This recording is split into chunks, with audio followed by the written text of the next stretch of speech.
Hello, everybody, and welcome back to another edition of the Train Station. As always, I am your host, A Train, and I got another special guest with me today. And before all of you freak out, yes, I shaved my face. It's okay. I'm back to being the baby face. And yeah, like I said, I have another special guest with me, Tyler Richards. Well, thank you so much for having me on the show, A-Train. Yes, my name is Tyler Richards. I went to Central Michigan University between the years of 2014 and 2018. I graduated with my degree in broadcasting.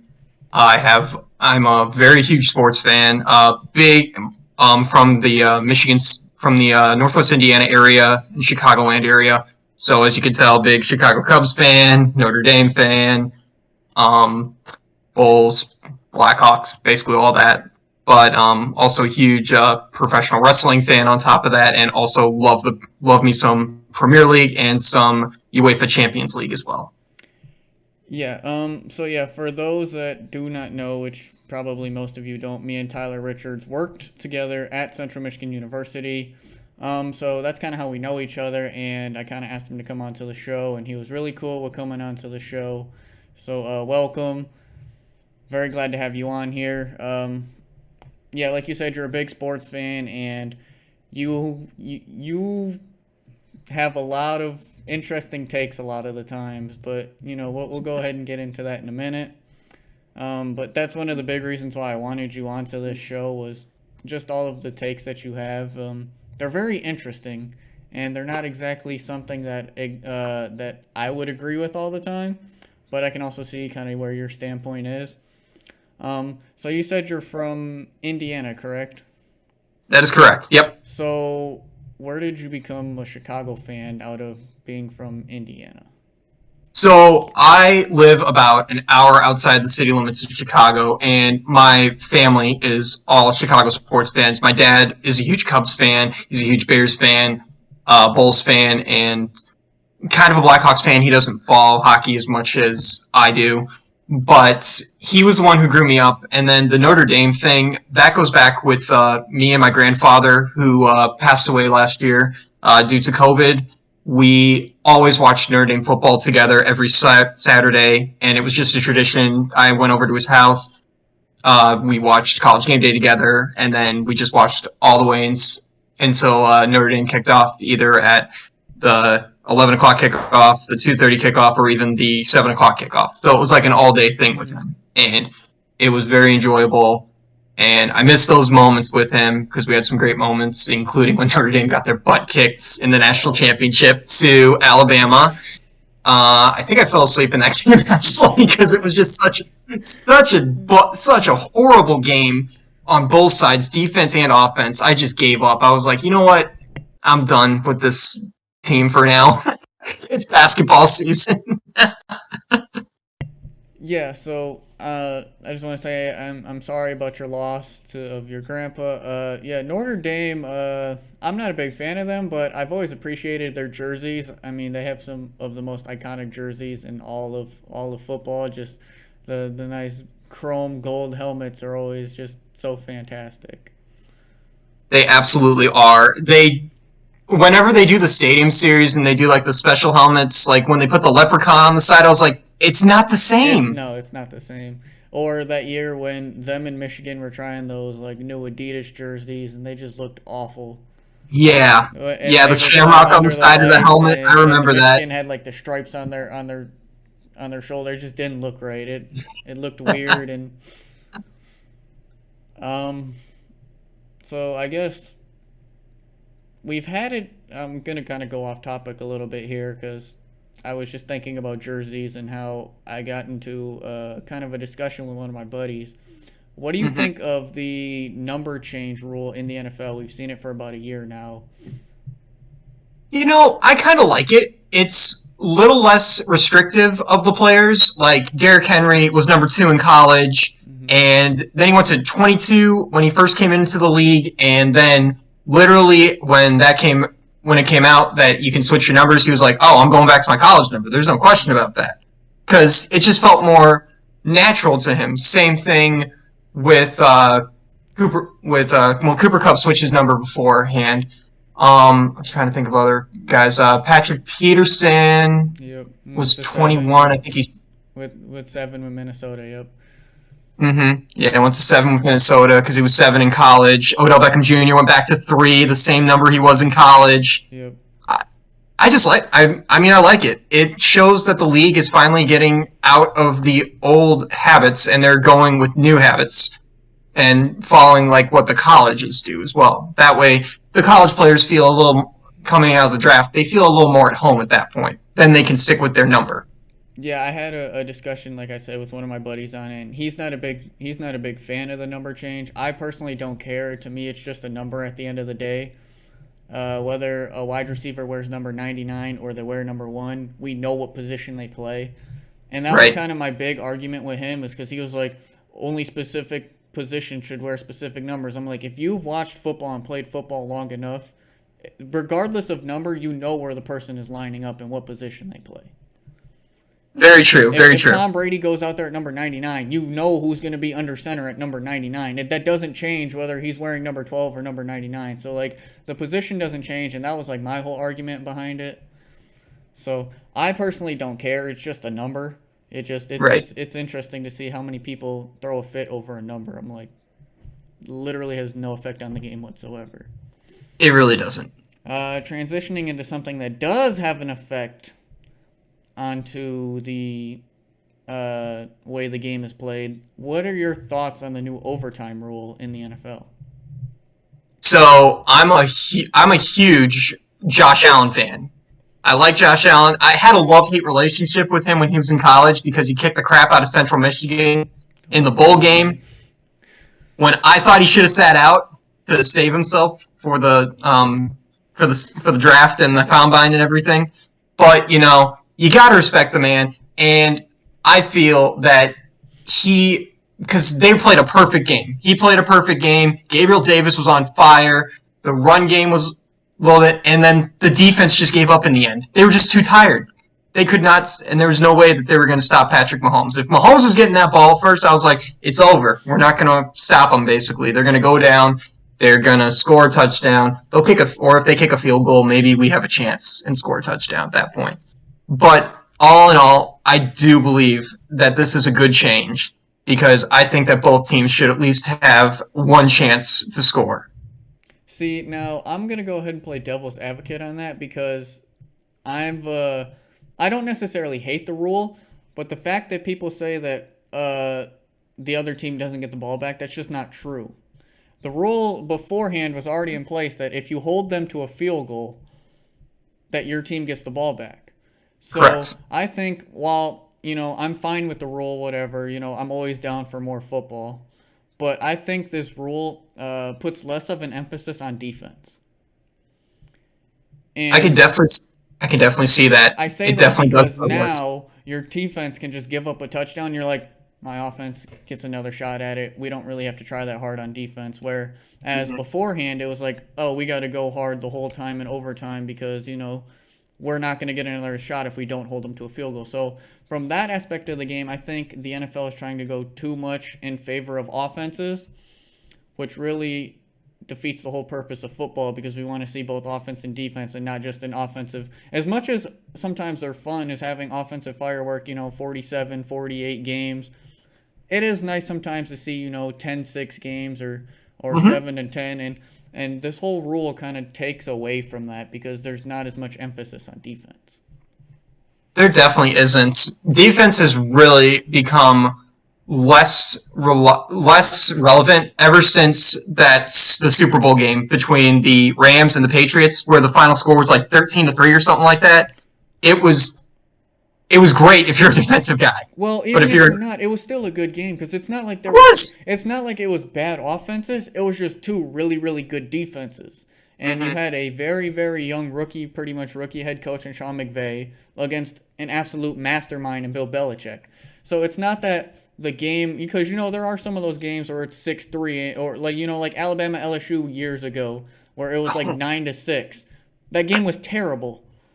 It was. It definitely was. It wasn't even good defense. It was just terrible lack of offense. All they did was run it up the middle and then punt the ball away. So And in that case, I don't think it was a bad game. I think it was a really good game. You just had two really good defenses going head to head, and I think the NFL is trying to go too much away from that. That's where I have a problem with their new rule, because I knew people were complaining like, oh, both teams don't get the ball or whatever. But yes, both teams already had a chance to possess the ball. You just had to play good enough defense. That's true, but like I said, especially in a game like that where it's high-powered offense against high-powered offense, both defenses looked dog tired. I mean, Kansas City couldn't stop Gabriel Davis. He scored 4 touchdowns. You have four plays. If your defense can't make a play in 4 plays, then why are any of you getting paid out there? It's a very fair point. I've been saying that for years about the Bears. And so, I mean, that's just so like the rule change is kind of a double-edged sword, because like people are complaining that both teams don't get the ball, but they really didn't already look into the rule that was already in place. And then Mm-hmm. this one, obviously the positive is we get more football, but there's always positives and negatives with the rule change. So Yeah, yeah, that's very true. personally, I I mean, don't.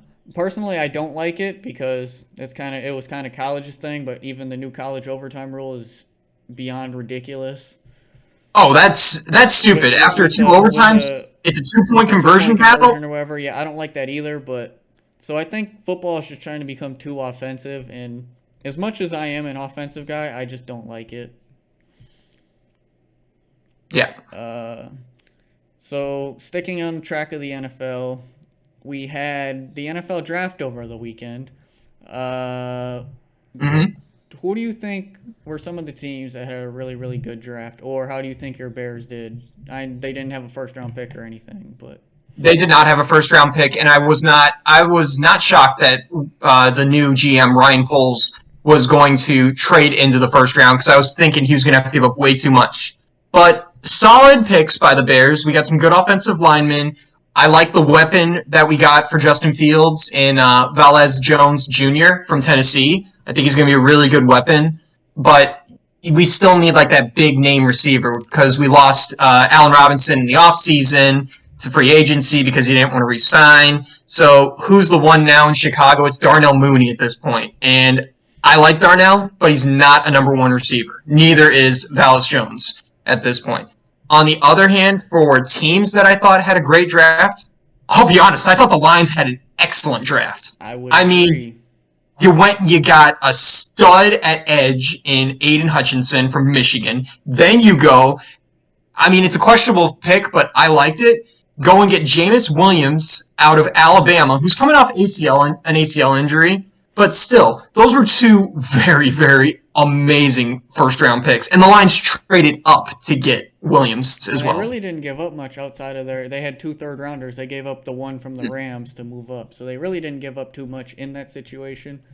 Uh, yeah, I would agree with you. I'm usually always very, very, very critical of Lions drafting, because in the past it's never ever gone well. And I'm not as high on Jamison Williams as other people are, so I wasn't a big fan of that, but I understand why they did it.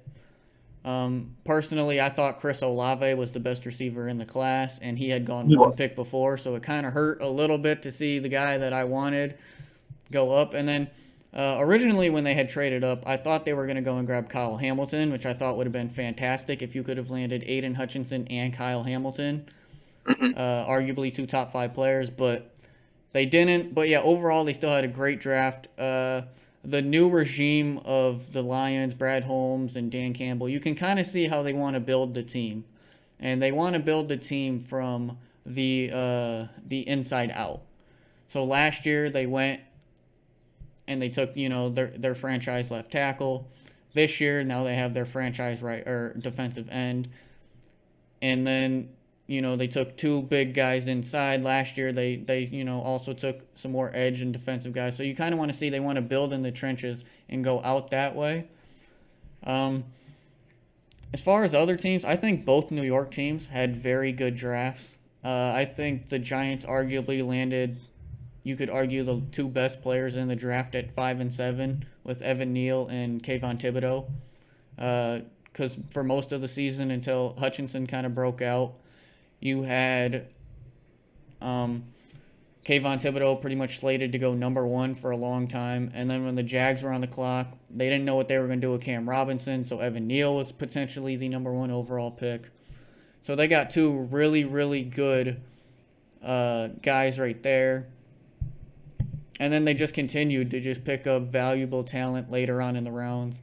And then the Jets. If anybody needed to have a good draft this year to save their job, it was Joe Douglas with the Jets. And the fact that he was able to get arguably the best wide receiver, because you could say that Olave and whatever his name is, Garrett Wilson. yeah, Wilson and Olave were arguably 1 and 2, or Williamson was 1, or whatever. Arguably the best guy in the draft. And then, you go and get Sauce Gardner, who arguably the best corner in the draft. He'll probably be like their Darrelle Revis, or he should be their Darrelle Revis. And then they get another edge rusher who just drops down in Jermaine Johnson. And yeah, this was a draft that they really needed to hit on. And they hit on it. I'm sorry, I lost you there for a hot second. Oh yeah, no, you're good. So yeah, I was saying this was, they got Sauce Gardner, who was arguably the best corner in the draft. They got arguably the best wide receiver in the draft, and then you go and you get Jermaine Johnson, who drops a lot farther than he should have. So you trade up and you get him, and then you just add value after that. So both New York teams did absolutely great. One more draft that I really liked, and this is why they are so good each and every single year, the Ravens. Because the Ravens, they don't really reach for anybody. They stay there. They always take the value pick. They took Kyle Hamilton, who arguably the best defensive player in the draft, at 14. Right there with Kayvon Thibodeau and Aiden Hutchinson. You could argue he was in that, mix to go top 5. And then you take arguably a top 10 offensive player who nobody was talking about in Tyler Lindenbaum, who can go in and start right away for them and give Lamar Jackson even more protection. And this is why the Ravens, I know last year they had a losing record. It was kind of an off year for the Ravens, but normally this is why the Ravens continue to, just be so consistently good, is because they draft so well each and every year. Yeah, and you can also add getting David Ajobo from Michigan in there as well. I mean, he is coming off of an injury during the pro day. Most likely during the pro days, if not for the injury. So, yep. Absolutely. And I'm not the biggest Michigan fan, but I mean, Hutchinson, I wasn't shocked. I thought he was going to go number 1 overall until Tavon Walker came up like 2 days before the draft. Yeah. I was like, why are we talking about Tavon Walker? Why are the Jags not just going to go for Aiden Hutchinson at this point? It's because Balake, their new GM, he's all about having like the athletic projects and guys that he can mold into being something. So, I mean, and there was really no clear-cut number 1 this year as compared to last year, where everybody knew the loser and the number 1 pick was going to get Trevor Lawrence. There was no debate about it. Right. This year, there was all sorts of debate. You didn't know if it was going to be Thibodeau, didn't know if it was going to be Evan Neal, Walker, Hutchinson, Hamilton. You weren't really, there was not really a surefire number 1 pick this year. No, very true. And I was kind of shocked the first quarterback taken this year. And I know he's a hometown boy. He went to University of Pittsburgh, and he's going to play for his home for the franchise. Kenny Pickett. What are the Steelers thinking here, to be honest? I thought this was going to be Malik Willis, or even maybe just go for a defensive player or even an offensive lineman at this point. But instead, they drop a bomb and they just go, you know what? We're all in on this kid. I mean, here's the thing. He's 24 years old. That's the thing. He's already he's not as, I mean, he's got a lot of experience, but still, I really didn't think highly of him when he was at Pittsburgh besides his super senior year. That's it. So I didn't mark it in my mock draft, but before I did my mock draft, I actually had this penciled in for months that Kenny Pickett was going to go to the Steelers. It just made too much sense. He played on the same field in college. He was in the same locker room. He has plenty of experience, and I think it would have been a little bit different had they not lost Dwayne Haskins to that tragedy with him Mm. because they had him and they had Trubisky that were probably going to battle it out for the starting gig. But once he passed away, you kind of had that void at quarterback, especially with Joshua Dobbs going to Cleveland. Hmm. You had that void there at quarterback that you kind of had to go, and him being literally right there in their own backyard, the pick just made too much sense. It did. I knew it was going to happen. I could tell this was going to happen. Once I saw where Pittsburgh was projected, I was like, this is going to be Kenny Pickett. But I thought Malik Willis was a surefire first quarterback taken. And in my mock drafts, I had him taken by the the Atlanta Falcons. And then the Falcons shocked me in the second round. They took Desmond Ridder instead. I will say, I think the reason that Kenny Pickett was the first quarterback taken, and it's no knock on the rest of the quarterbacks in this class, but he's the most pro ready, can play week one quarterback in the draft. He was the most, because of the experience that he had with Pittsburgh, he's the most pro ready guy. Where guys like Ridder and Willis, I think they could have a chance to be really good in this league, but they have to sit for a couple of years and kind of learn the speed, where Kenny Pickett has played football at Pitt for so long that the experience is there. You can throw him in there to battle with Mitch Trubisky. Day one, he can go out there and start for you. That's true. I still think Trubisky gets the starting job in Pittsburgh, though. I think he starts. I don't know if he ends the year, but I think he definitely will start the year. I agree. Yeah, so we just had the NFL draft. The NBA playoffs are on. I haven't been paying too much attention, but I've watched a little bit. To me, the NBA is kind of getting really, really just boring. It's becoming more of, watch us do all these cool tricks, and, it's kind of becoming more street ball than actual basketball. So I've watched it here and there, but I haven't really watched too much of the playoffs. It's kind of gotten that way, but it's also becoming a lot of drama. I mean, especially with Brooklyn and the whole Ben Simmons thing. I was just sick and tired of that. Later down the line when you had a statement made that I completely disagree with, and we will get to that later down the line. But I just kind of wanted to talk playoffs a little bit. I don't know if you've been watching a lot, probably more than I have. Watching a little bit. I watched the Bulls bow out to the Bucks. I knew it was going to happen. I was happy we got one game off of They're them. close. Well, They are really close, the Bulls. I really like what they're doing over there in Chicago. I I think hope, if Lonzo Ball was healthy, that series might go a little bit differently. and if they had Alex Caruso in that final game, and if they had Zach LaVine, I think it's a completely different story. But I think I the Bulls are think close. I love what the Bulls are doing. Even as a Pistons fan, and it pains me to see the Bulls do well, I love what they're doing and how they're building that roster. they're doing a really good job. They're building from the inside. Patrick Williams looked actually spectacular, even though the numbers didn't show in the playoffs. He had a great coming back start end to the year. I really hope they keep him. I hope they sign Zach LaVine to a max deal at this point. They need him. There's a rumor that they were going to do a sign and trade deal with the Mavericks, and we would have gotten three really good players for him and I a think if you guys 2020. could find a way to get Jalen Brunson, you should probably swing for it because I think Jalen Brunson is way better than a lot of people value him as. And I think the Mavericks see that. So I think if you guys could work out like a sign and trade with like LaVine and Brunson, you'd take it. Because then you can run Brunson and Ball at the two guards, and I think that's a pretty good guard with Caruso coming off the bench. I think you're working with something there, and then DeRozan at the 3.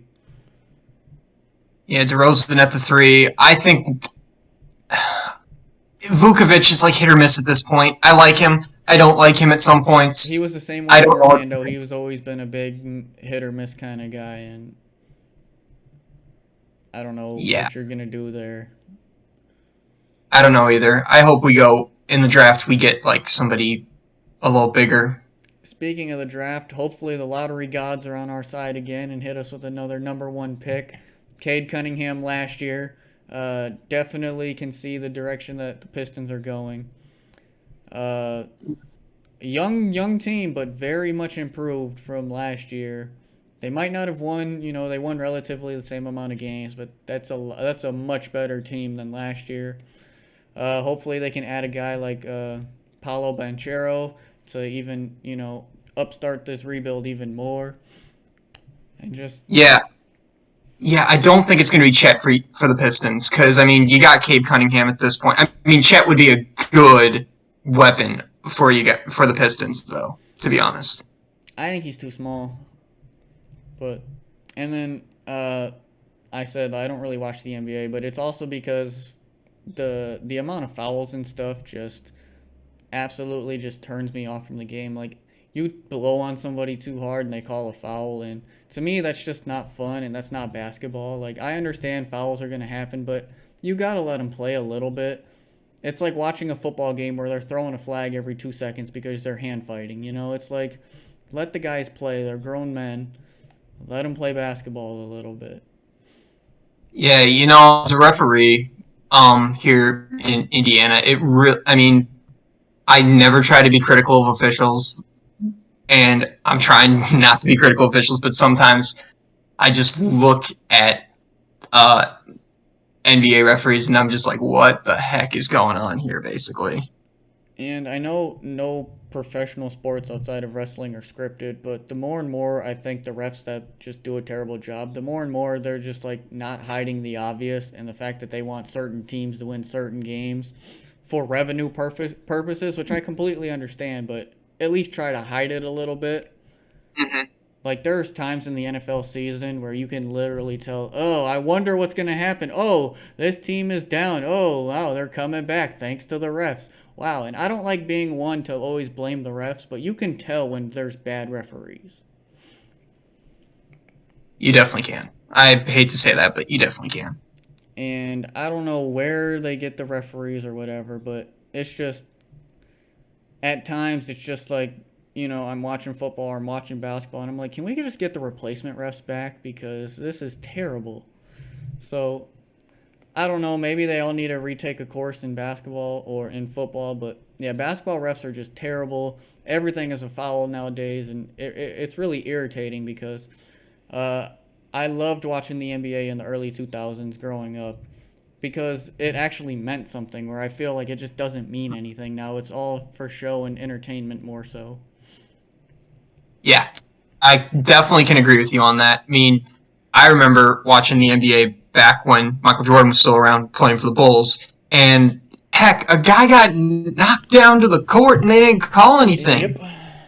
Which is why I think, everybody says that guys like the old headers in the 90s and early 2000s wouldn't be able to, compete with these guys. But I think these guys now are way too soft to be able to compete with those guys back then. Like, they're two completely different eras of basketball. But yeah, guys now are more athletic and they probably dunk on your face. But if you're playing with old school rules, you're not getting to the bucket. You're getting clotheslined before you get there. So it's like two completely different eras of basketball. And I kind of want to go back to the older one more so than this new style of basketball. Mm-hmm. No, I definitely can agree with you on that, A Train. To go back to the older school because it goes back to the debate on who the goat of basketball is. Two completely different eras. LeBron starts in the late 2000s, or early 2000s, and he plays into late 2000s, and into the 2010s, down to the 2020s. I mean, he's in a completely different era than what Jordan was in back in the 80s and the 90s. Now, if you're talking about just LeBron with like the early 2000 rules, it's LeBron. But if you're looking at LeBron now compared to Jordan, it's Jordan because LeBron now is benefiting from the rules of the NBA. Correct. And which is pretty much just everybody stat pads. Everybody wants the best stats, and everybody's like, "Oh, this guy got a triple double." Triple doubles don't mean what they used to. Mm-mm. No, they come like gravy comes with mashed potatoes Like, at what this was it point. when Russell Westbrook broke Oscar Robinson's record for most triple doubles? Like, Oscar Robinson was doing it in an era where it was unheard of to put up numbers like that. Correct. Now, you're seeing numbers put up like that on a nightly basis. Yep. Um, Speaking of all of this, another main reason why I don't like the NBA, and they have a situation to figure out is having contracts being fully guaranteed. Mm-hmm. And I say that because partially due to the Ben Simmons situation. So if they end up having like partially guaranteed contracts like the NFL or other leagues, it should be called the Ben Simmons rule. It definitely should. It definitely should. That's one thing I agreed with Stephen A. Smith about, and it's the only thing I've ever agreed with that man about. And it's just due to the man has no excuse not to play. He literally got what he asked for. He wanted out of Philly, so they get you out of Philly. Clearly, it wasn't working out with Kyrie, James Harden, and Kevin Durant. Everybody kind of figured that wasn't gonna work. There was too many egos in one ball, and there's only one ball to go around for all the egos. And I think, which we can talk about later, I think that was part of the problem with the Lakers as well. Oh, I agree. So you ask for a trade, they get you out. James Harden wanted out of Brooklyn. Boom, you swap whatever. And then you're like, I'm not mentally ready to play. You got what you asked for. You wanted out of Philly. You got what you asked for. You don't have a back injury. You don't have stress causing your back injury. You're simply just not wanting to play because your money's already guaranteed. Exactly. He's going to have to play, and your money is still guaranteed. That's where I understand why NFL players, and as crazy as the contracts are getting, why they want all the guaranteed money. Because in the NFL, you miss a game, you don't get paid. Correct. In the NBA, you break your finger, you can be out 2 weeks, you're still getting your game check. Yeah, and even we saw Ben Simmons on the sideline at some of those games. He was wearing some of the craziest outfits I've ever seen. Like, he was trying to make a fashion statement at that point. And I'm like, discussion about who dresses the NBA players in just a minute, but it's like, I think the NBA needs to get rid of the fully guaranteed. And the NBA, I think that's also part of the reason why I haven't enjoyed the NBA as much, is because it's become so player friendly that it's taken away from the competition. There's like 2 or 3 good teams and worth watching. Everybody else, don't even waste your time watching them. Yeah, for sure. And for sure. I mean, everybody wants to play with everybody now, where back in, like, you would never see Jordan and Bird team up. You would never see Kobe try and team up with Paul Pierce and Kevin Garnett, or him try and team up with LeBron. He wanted to beat those guys. And I think that's something that we're severely lacking in today's league, where, if things aren't going right, I want to go to this team. Let's make a super team so that is, the balance is completely just out of left field, and it's not competitive. Where in the NFL, one guy is not going to change an entire franchise. Like, he could help, but there's more pieces in football where one guy could help change your franchise, but he's not going to completely turn it around. Where in basketball, you have a star player go from one team to the next. Boom, that team just significantly became worse, and this team just became significantly better, ruining the competition. No, I definitely agree. And it all has to go back to when LeBron left Cleveland to go to Miami. And he got Dwayne Wade and Chris Bosh. And that was the original super team right there. The big three. Everybody says that, but people say that, but everybody actually thinks it started with the Celtics. But what they don't realize about the Celtics was Rondo was drafted there. Paul Pierce was drafted there. Correct. Ray Allen came over. Ray Allen was the only one who came over. And Garnett. Well, Garnett asked for a trade. This was years before, because Garnett was on the Celtics for a long time. Correct. But he started his career on the Timberwolves. He did, yes. So really, did it really start with that Celtics team and Rajon Rondo, Ray Allen, and all of that? And then, Kevin Durant joining the Warriors, everybody's like, oh, that was a super team. They bought that. No, Steph Curry drafted. Steph Curry was bad for a majority of his career. He had huge ankle problems for a big majority of his career. So they ended up getting really lucky with him having those injuries to get him on a very, very cheap contract extension. Drafted Klay Thompson after trading away their franchise centerpiece in Monte Ellis. Drafted Draymond Green. Really, the only guy they really traded for was Andrew Bogut, who was part of that Monte Ellis trade. Everybody else, David Lee was drafted there. Correct, yep. And then Durant came over in the free agency. After blowing a 3-1 lead. he decided to make the switch. So I don't think that necessarily was a super team that was bought, because that team was built from the No. nucleus. Kevin Durant just decided, I want to go ruin the NBA and go join a team that I couldn't beat. I couldn't close out. Yeah, I definitely can agree with. I definitely can agree with that. And then he thinks he can go off on his own and create his own super team. Oh, I'm gonna go to Brooklyn. I'm gonna bring Kyrie over here. Oh, I'm gonna bring my buddy James Harden over here. And no, it doesn't work everywhere. Same thing with LeBron. LeBron goes over to the Los Angeles Lakers, tries to rebuild that franchise. He gets Anthony Davis over there. Davis, who is injury prone at this point, he's sitting out basically most of the seasons. To me, LeBron only has 3 rings. I don't consider that Mickey Mouse bubble ring as a legit ring. The only reason they won that was because Anthony Davis had 4 months off to heal up. It's the only reason they won. Because if they had played it when they were supposed to, Anthony Davis doesn't play in any of the playoffs, and they don't win. I agree with that 100%. And then he got Russell Westbrook to come over there. He trade away all. Which, by the way, was LeBron's decision. The GM and the head Correct. coach did not want the GM did not want Russell Westbrook. That was a LeBron decision.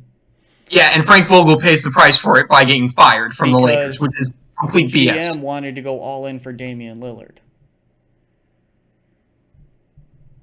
But Damian Lillard was in trade talks, but they really wanted DeRozan as well. And they were going to try and have a sign and trade going on with DeRozan until LeBron stepped in and said, no, I want Russell Westbrook. LeBron just needs to decide. Does he want to coach? Does he want to GM? Does he want to play? He's got to do one of the 3. He cannot do all 3. And honestly, I think DeRozan on the Lakers would have been a much better fit, because the moment Russell Westbrook got traded to the Lakers, you knew it wasn't going to work. LeBron and his playing style is super similar. They both like driving to the rim, going to the free throw line. Correct. Neither are great shooters. I mean, LeBron can be a good shooter, here and there, but Russell Westbrook's never been a good shooter. Correct. And then they both have similar styles. And then basically LeBron, all of last year and the year before in his time in LA, he's playing the point guard position. So you're bringing in another point guard to play the point guard position when LeBron already plays point guard.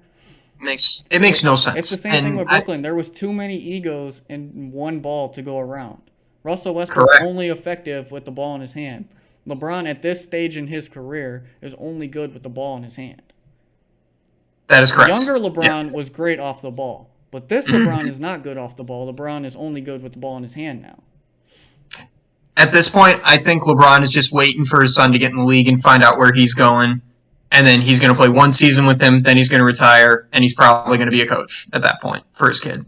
Yeah, I could definitely see that, but I think, because like I said, Lillard and DeRozan were both kind of the rumored guys that LA wanted.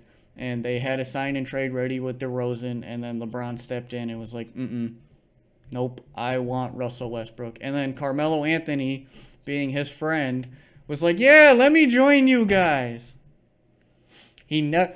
Carmelo Anthony was blackmailed out of the league.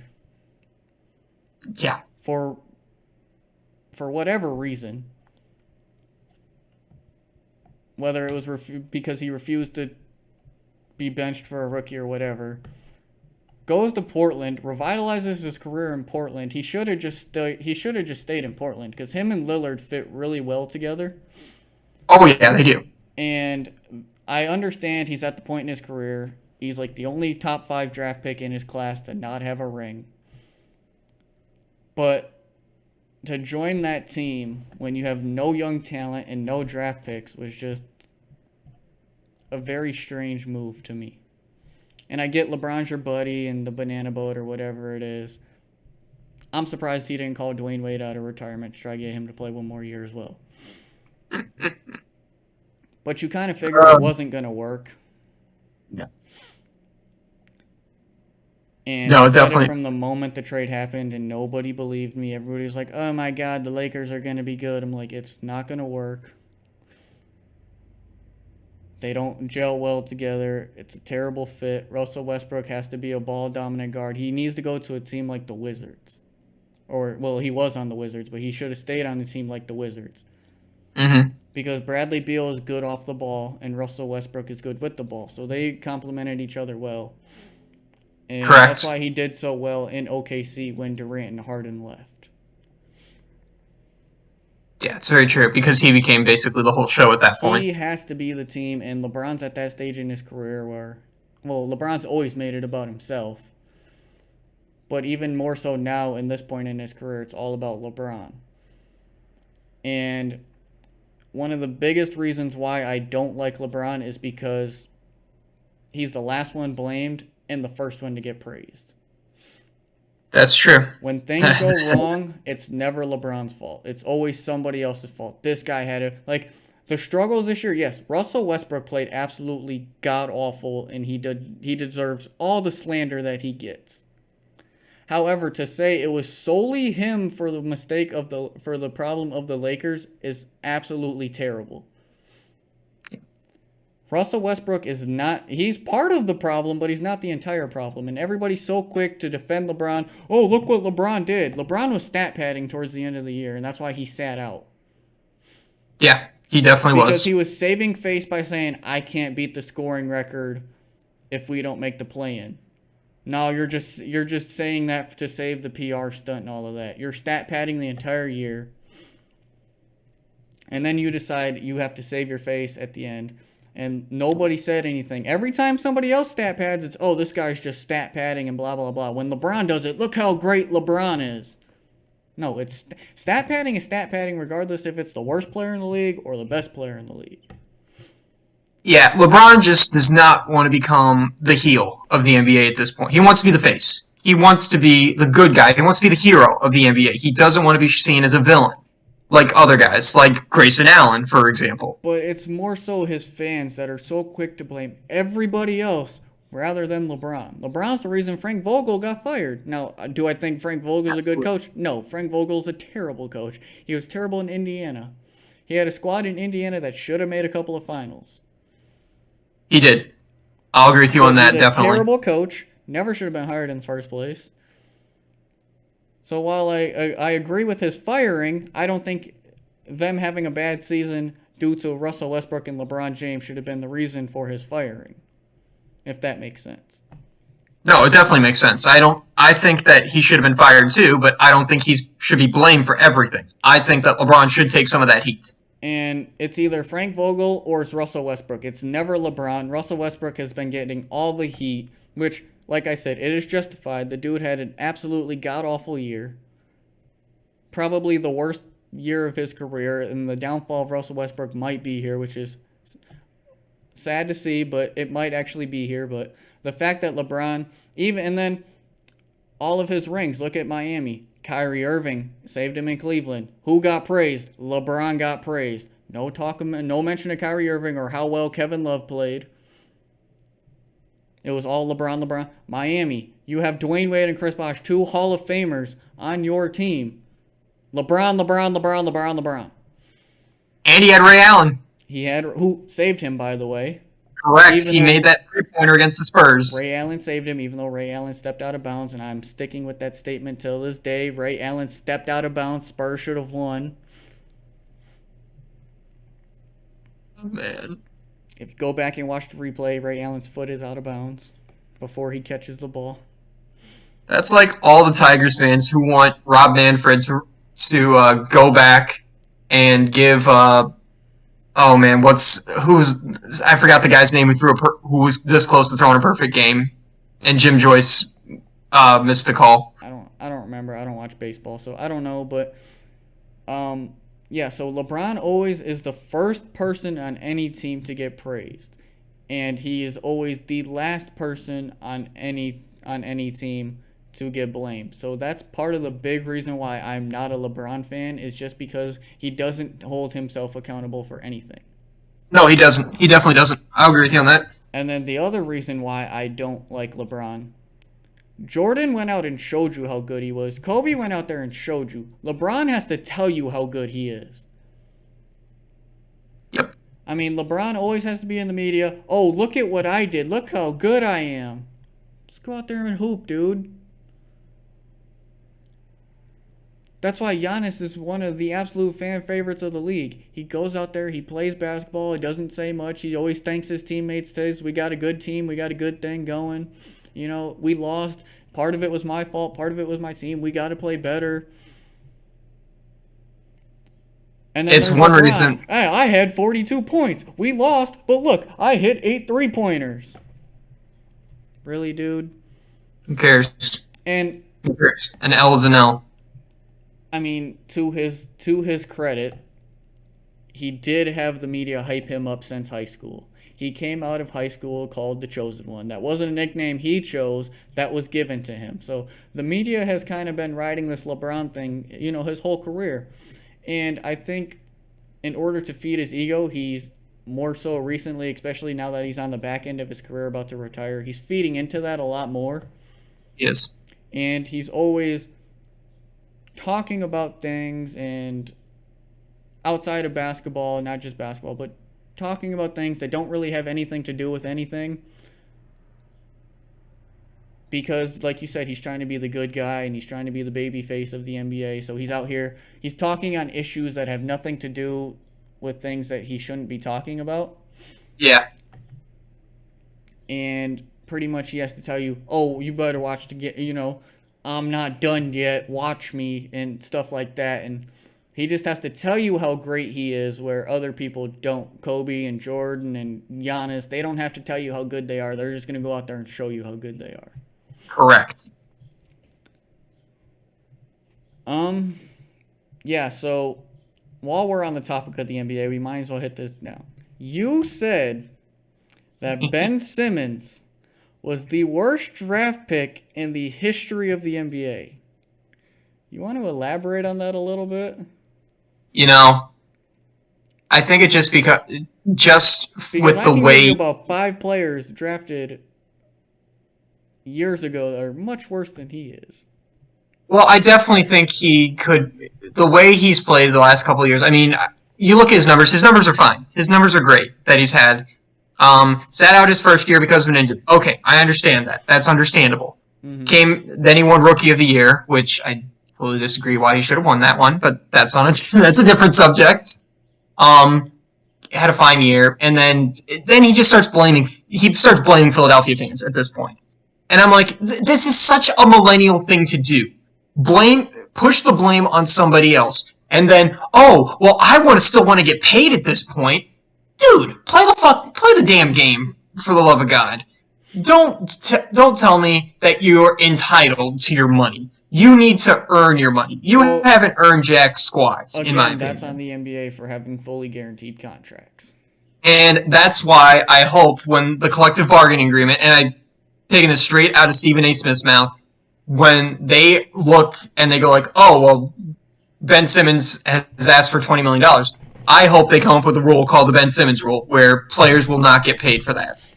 Yeah, I think it should be a lot like NBA or the NFL, where you have X amount of guaranteed dollars, and then you can earn X amount of dollars if you play in X amount of games. Or in the NFL, if you play a full season, you get your full paycheck. Right. Otherwise, you're just getting the guarantee, which could still be a lot. And obviously, sports are way overpaid, but it's at a point where it's like, okay, start earning the money. And I just found it ridiculous how you were like, yeah, he's the worst draft pick of all time, because I can tell you, Anthony Bennett, lasted 3 seasons in the NBA. Is a worse draft pick. Now, Ben Simmons and his antics, I wouldn't want to deal with if I was a GM. However, when he plays, his talent speaks for itself.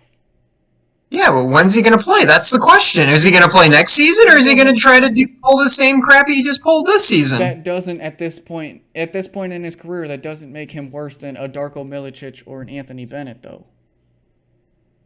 Darko and Anthony Bennett, 2 of the worst picks ever. I mean, Darko, I don't know, spent 10 years in the NBA somehow, some way, is still worse than Ben Simmons.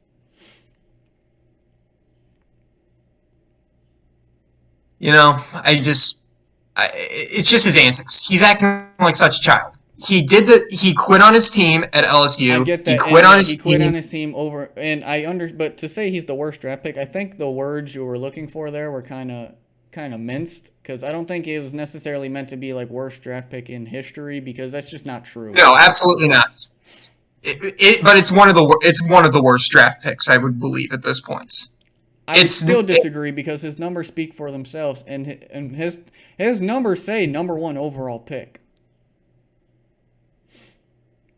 You can yeah, even but go it's back and say Markelle Fultz, who the Sixers also drafted, is a worse draft pick than Ben Simmons.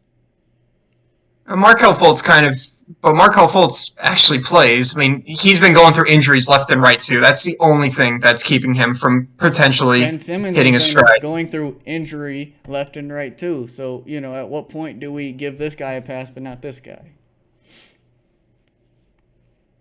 I don't know. It's just the way that Ben Simmons is coming off with this injury crap. Oh, I'm gonna hype everybody up. Oh, I'm getting ready. I'm gonna play in game four, a day before. No, I've got back soreness. No, you don't.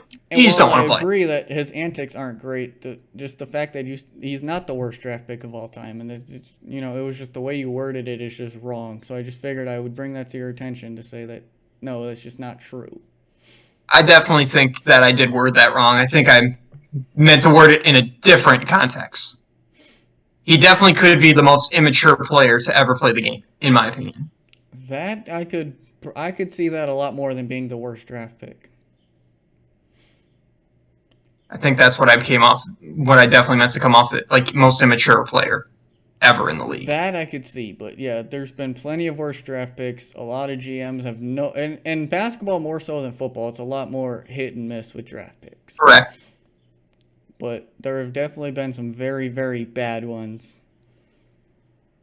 I mean, you could argue that the Jabari Parker, Andrew Wiggins, it was supposed to be a generational draft class, was worse than Ben Simmons. I mean, Andrew Wiggins is still playing at a high level, but Jabari Parker is not. Correct. I don't even think he's in the league anymore, to be honest. I think he's More so overseas. my point of there's been a lot of guys that didn't last nearly as long, and regardless of his antics, him just being on a roster and still being able to put up numbers that he does when he's healthy enough to do it can't possibly make him the worst of all time. I don't really know where to go next. I guess we could switch gears into some Premier League soccer. You said you're a big Premier League guy. How did you become a Liverpool fan? So it was or should funny. I say loser pool? Just they're good for first time after about 40 years or so. Finally become Loser good. pool. Come on, don't start with that. They've been good ever since Jurgen Klopp has got there. They had some runs with Kenny Dalglish. It took them like 30 years to win the Premier League. No, they are loser pool. Hey, still won a Champions League. Has won the most Carbo Cups, FA Cups at this point. And FA Cups, we're about to play for another one at this point. This team has been on fire. Jurgen Klopp has been the best hire that Liverpool's had. I liked Brendan Rodgers when he was there. But back to your question on how I became a Liverpool fan. So I was in Italy, summer of my junior year of high school, and we were watching the Euros. It was Germany versus Italy, and I just saw this guy, and it was Mario Balotelli, and he ripped his shirt off, and I was just ecstatic with this guy. I was like, oh my gosh, I love this guy. I need to get one of his jerseys. And I found out he played for Liverpool, so I asked for a Liverpool jersey. And he got traded not too long after that. But after that, I just stuck around with the team. And then one of my best friend from college, Christian Taylor, him and I have just connected with the Liverpool connection, basically. We're both huge Liverpool fans. We both love the signing of Jurgen Klopp. Mo Salah has come around and become a Premier League amazing athlete for this club. Jordan Henderson is probably going to go down in history as one of the greatest captains, right up there with Steven Gerrard at this point. And then, Alisson Becker, Sadio Mane, getting Diogo Jota over from Wolves, and then also Luis Diaz coming over this season. This team has been unbelievably stacked, and I am so happy. And now they're off to a rough start this season, I'm not going to lie. But then they caught stride. They caught fire in the Champions League. They went It must be nice to 6-0. fire during the season. It really must. 6-0 in the Champions Must be League, nice to and actually have a then team worth watching. And well, yeah, better than Man U, who decided to go all in for Cristiano Ronaldo, and all this, and we're like, oh, we're winning the league this year. Too bad, so sad. they had way more problems without Cristiano Ronaldo. Ronaldo helped a little bit, but yeah. So actually, it's funny. So I became a Manchester United fan from FIFA Nice. because in FIFA there was always I always had my go-to teams. Italy, it was always AC Milan. Mm-hmm. Germany was always Borussia Dortmund, and then England was always well, because back when I played FIFA, but like back then, like hardcore, they had Lewandowski back then, so Okay. Dortmund was always the go-to because they had Lewandowski. And then England was Manchester United. So once I realized, oh, they actually play Manchester United games here in the U.S., I kind of just continued to follow them. And man, did I choose a bad time because they haven't won crap in a long time. And Yeah. it's been a struggle since Sir Alex Ferguson left. They've had managers left and right. I think at this point, at least right now, it's more of a brand than it is anything.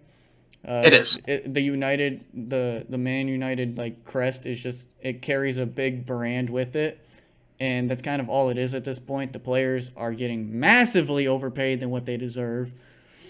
Uh, Very few try, and it's painful right now. I don't know how in the world. Can I just give a round of applause to Leicester City? Because my God, how in the world did they fleece Man U $80 million for Harry Maguire? Man, hats off to them. Because that might be the worst $80 million I've ever seen spent on a player. This dude cannot defend if his life depended on it. I'm pretty sure I could go out there and do better than him, and I don't get paid nearly the amount of money that he does. Nor am I nearly supposed to be as talented as him, and I could literally go out there and not score on myself. Literally, Yeah, his job is to not score on Manchester United. So what's he do? Oh, look, Harry Maguire causes yet another goal to go by. Oh, look, he passed it right to him and it went in the net. Why am I not surprised? and then the fact other with Man U, I mean, you sign older players too, like Cavani. He's getting up there in age. I loved that I mean, signing though. That was a great signing. They just didn't play him this year yeah. because of the Mark, Cristiano Ronaldo signing, which I did a video on that and how Cristiano Ronaldo kind of took the spotlight from players, and because they were actually decent last year, and then they signed Ronaldo and none of their strikers played anymore. No Cavani.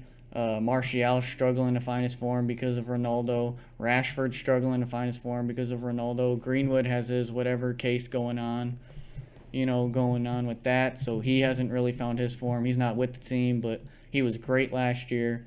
Rashford and Martial were great last year. Cavani was fantastic last year, but the signing for Cristiano Ronaldo kind of pushed all of that to the back burner. And as much as he's helped, he's also really hurt the team. And I don't know what Manchester United is doing, but this man Paul Pogba needed to leave the club 4 years ago. I don't know why he's still with them. I heard there was reports they offered him $500,000 a week to stay. I kid you not. They offered him $500,000 a week to stay, or £500,000, whatever it is, whatever currency they use over there in England. the pound. Yeah. They offered him £500,000 a week to stay. So he'd be getting £1 million a month to stay, and clearly he's on his way out. So I'm very happy about that. He's a fantastic player, but he just clearly you could tell he didn't want to be there. He was only in it for the money. His agent, unfortunately, just recently passed away.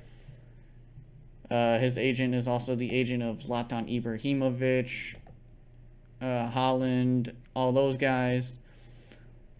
And it sucks that he died, but it's also good for the game because that dude was just looking to get his clients, which, I mean, as an agent, your job is to make sure that your clients get the biggest check, but that's literally all he was there for. Mm-hmm. He didn't want to go to, like, what the best fit for the player is or whatnot. It's, all right, who's going to pay my client the most, which A plus as far as manager goes, but as far as the game of football or soccer or whatever, it kind of ruined it. So I'm glad he's gone. I'm glad Pogba's leaving.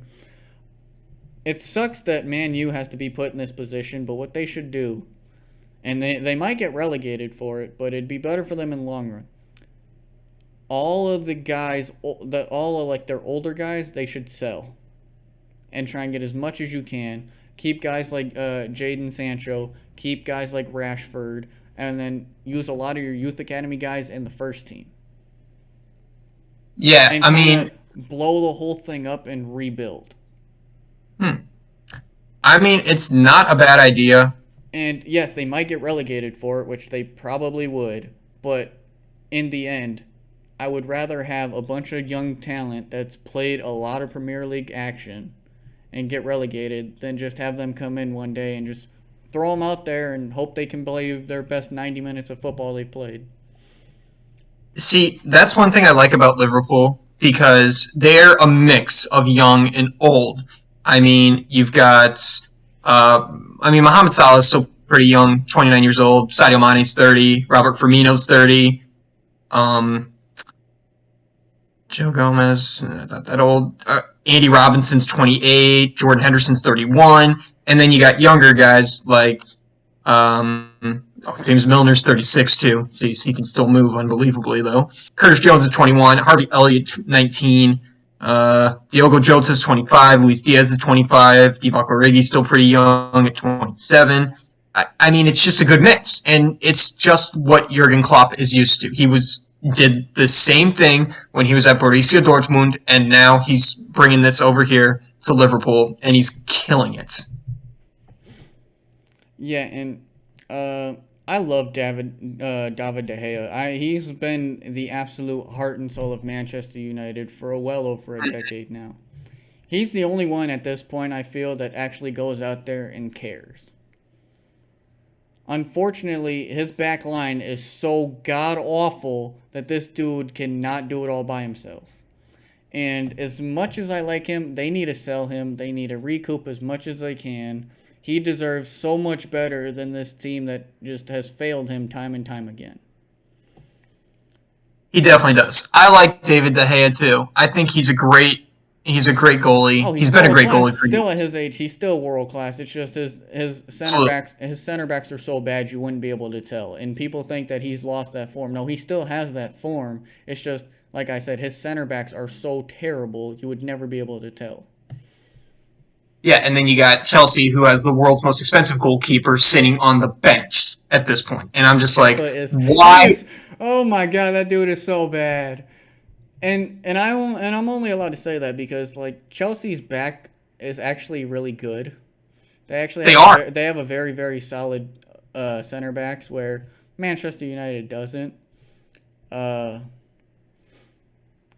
I will say I like that the MLS is growing and they're starting to see more and more MLS players join Europe. Like they're starting to join Germany, and recently we just had one. Matt Turner is going to Arsenal from New England Revolution, who I have a buddy on the Revolution, so it's cool to see guys from MLS come over to England because it's only going to help them in the long run. It definitely will. And you can see how much it's helped Christian Pulisic over in Chelsea or Zach Steffen at Weston. Man City, Yep, Weston McKinney down at Juve. Juventus, yep. There's a lot more Americans than what you think are in Europe than. And this is kind of my shameless plug, but as I say, Manchester United needs to rebuild. If you guys are looking at the MLS, go get my boy DeJuan Jones, left back. You will not be disappointed. It's my little shameless plug for my buddy right there. Very nice, very nice. I respect that.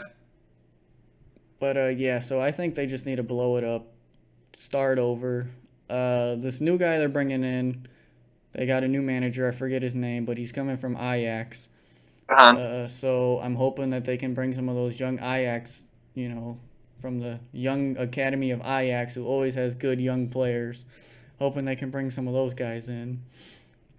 Ajax always shocks me. I mean, they definitely shocked me in I think it was 2015 or 2016. think it was 20. I think it was the 2015 Champions League when all of a sudden they just came out of nowhere and were just killing it, and then made it all the way to the semifinals, and they lost to Tottenham because Tottenham was on a hot streak. No one was stopping Tottenham that Their year. trophy case But also, empty though. what's up? Tottenham's trophy case is empty though. Yeah, very true. Because Liverpool took that Champions League trophy back to where it belongs on Merseyside.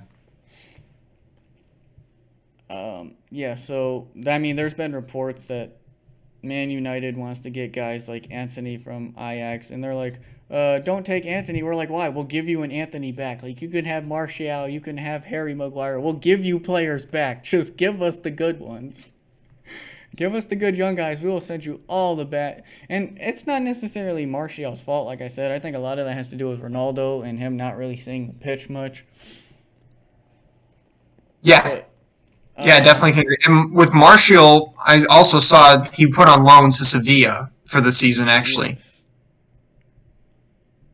And it's gonna Which, do good for him. And I think they just need to just play their academy, build it over. You have Henderson, who's I believe out on loan.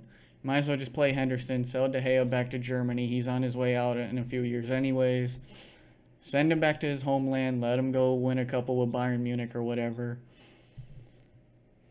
Start fresh, start young, and I think that's the only way that they're going to be successful, because right now they have players that are just there for the paycheck. mm-hmm. Cristiano Ronaldo is the same. The dude gets an absurd amount of money, but he doesn't actually care. He's just there for the money. He's Ronaldo. Any team he goes to, it's going to be about him. So it's kind of like LeBron. Like, any team Ronaldo goes to, whether he's the problem or not, it's going to be all about him. Correct. So yeah, they have a lot to. They need a consistent manager. Most importantly, though, they keep getting rid of guys. Yeah, But it's also I think it's also the Glazers' unwillingness to spend, because there's been reports that Ole Gunnar Solskjaer, before he was fired, had a bunch of plans to bring a bunch of people in, and basically the Glazers said no, not gonna happen. Like, you guys run the Tampa Bay Buccaneers. You just won a Super Bowl. Let the man do what the man's got to do. Y'all got the money for it. yeah, But at this point, the Glazers need to sell. Just focus on running Tampa Bay and Tom Brady and all of that stuff. Get rid of Man U. yeah. But I do think Eric Ten Hag is going to be a great pickup for you guys. He's a great manager. I hope so, and I hope they're patient with him, because they have not been patient with the last few managers. I just hope that they're patient and they give him control to build the team the way he wants to build it. Which, if it's anything like he did at Ajax, is going to be kind of what I said. He's going to play a lot of the younger guys. He's going to get a lot of them experience, and they might suffer because of it, but in the long run, if they're patient with him, it'll be good. Definitely will. Okay, I guess switching gears, because you also said something that is completely just wrong and ridiculous. We're going to switch gears to wrestling a little bit. All right. You said that creatively, AEW is more creative than WWE. I told you were wrong. Why do you think that they're more creative? I mean, Before I argue against why they're not. they have been. I mean, they've come up with some creative ways to do like pay-per-views, like with the Forbidden Door coming up, with just opening the Forbidden Door and letting all these wrestlers come in. And the other thing on top of that, with Tony Khan literally saying, you can sign with AEW, but you can work in other promotions as well. Like Thunder Rosa, I'll let you finish before I hit on all these points. Well, like Thunder Rosa, the AEW Women's Champion, she doesn't work just for AEW. She works for there's a little independent wrestling company down in Texas she works for. She does stuff for Warrior. The same thing for like other guys as well. Like it's littler people. It's not like namestay guys. Like Adam Cole, Hangman Adam Page, the Bucks, Omega. It's more of like the people who don't get as much time. The Varsity Blondes do a lot of stuff outside of AEW, which is Griff Garrison and Brian Pillman Jr. It's just so interesting. And then, like I said, with the Forbidden Door, with them doing it with New Japan Pro Wrestling, I'm so excited for that pay per view. It's going to be amazing. We get to see once in a lifetime matches. Like, I'm hoping that I finally will get to see Okada wrestle because I've been dreaming of it. And I would go like, well, I got to go over to Japan if I want to see this guy wrestle. Hopefully it happens, and hopefully it will be against Kenny Omega. Am I good now?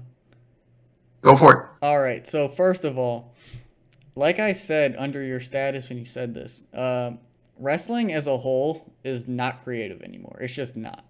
Everything that we have seen or are seeing right now has already been done in the past. And also, I think a big reason for that is because wrestling is no longer mainstream. It's not. Nobody,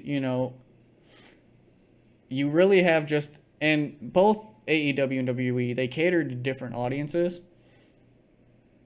And I think there's a reason for that, but wrestling as a whole is just not mainstream anymore. And that's why they do certain things to try to become mainstream. Like you have AEW running in with like the UFC with like Paige Van Zant and people like that, because that's kind of their way of becoming mainstream. Where you have WWE always going to celebrities like Logan Paul and Bad Bunny. That's their way of trying to stay in the mainstream spotlight because they're not there anymore. So that's for one is why I think it's not as creative. And then just everything that has been seen and done. You mentioned the Forbidden Door. That is only a WWE thing. WWE does not work with any other promotion. So they only work within themselves. That's the only promotion that does that. So the Forbidden Door, it's nothing new. New Japan and AEW have been working together since the beginning. Yeah, but this is the first like major pay-per-view Right, that they're. but to call it the Forbidden Door is just it's just Tony Khan's shot at WWE. That's all that is. Which Because I'm fine. the Forbidden Door is only something that is within WWE because they don't even up until AJ Styles and Samoa Joe were in WWE, they didn't even name drop TNA. They don't name drop other companies. They don't work with other companies. WWE is an entity of its own. So the Forbidden Door alone is strictly just WWE because ROH and all of them, when they were still a thing before Tony Khan bought them, they were working with other promotions. GCW and all these indie promotions, they all work together. I mean, I just fell in love with AEW since day one because you get to see like all these wrestlers like that you never would see in WWE. Like, I mean, I know the Bucks were offered a contract. People that were in WWE that are now in AEW, if not more. CM Punk, Well, Adam Cole, Keith Lee, Britt Baker, list goes on and on. Ruby Soho. It's because WWE keeps firing people left and right, and the claim is budget cuts, but it's because they want to keep their main guys on the cards. They want to keep Roman Reigns, they want to keep Brock Lesnar, and they're signing them to these lucrative deals, which, in my opinion, god awful at this point. Brock Lesnar, what? The last contract he had, I think. I don't like Brock Lesnar either, but he is the main attraction. People watch for Brock Lesnar. I mean, I am not a Brock Lesnar fan. I am not a Roman Reigns fan. And trust me, Roman Reigns is not the reason that people are tuning in. Brock Lesnar is a main attraction. That's why they keep calling him back. Goldberg keeps coming back. Why? Because Vince McMahon's trying to get the old heads back. Because here's the thing. WWE now is catered to the casuals and children. AEW is more so catered towards the hardcore, smart mark wrestling fans. Yes, which is what I am. And, I mean, I am too, but I'm not a giant fan of AEW, mostly because I really just don't have time to watch it. That's fair. I don't even really have time to watch Raw and SmackDown, but Raw is the single-handedly worst television program every Monday night. for the entire week. But I don't know where I was gonna go with that. But yeah, so I really don't know where I was gonna go with that. Well, let me just say something on that because when they did the commentary teams, and I hate Pat praise. McAfee, great by the way. Love Pat McAfee. I love Pat McAfee Pat too, McAfee, and that was just the greatest thing WWE did was hire that man. But that was something that was mainstream reasons because he had so many views with the Pat McAfee show on It was a mainstream thing, correct? his show. But then you have actual great wrestling commentators that are like for AEW or even Ring of Honor, like You got what, Ian JR, who should have retired 15 years ago. JR can still, but JR is still probably one of the best. Excalibur, He's not his old self. Tony Schiavone's good. You got Ian Recaponi for Ring of Honor. You brought Tom, I can't think of his last, Tom Phillips over from WWE. He does Impact None now. of those guys come close to Pat McAfee, and Mauro Ranallo is still better than all of those guys. And I know Mauro Ranallo's not in WWE anymore, but they don't have an announcer on his level.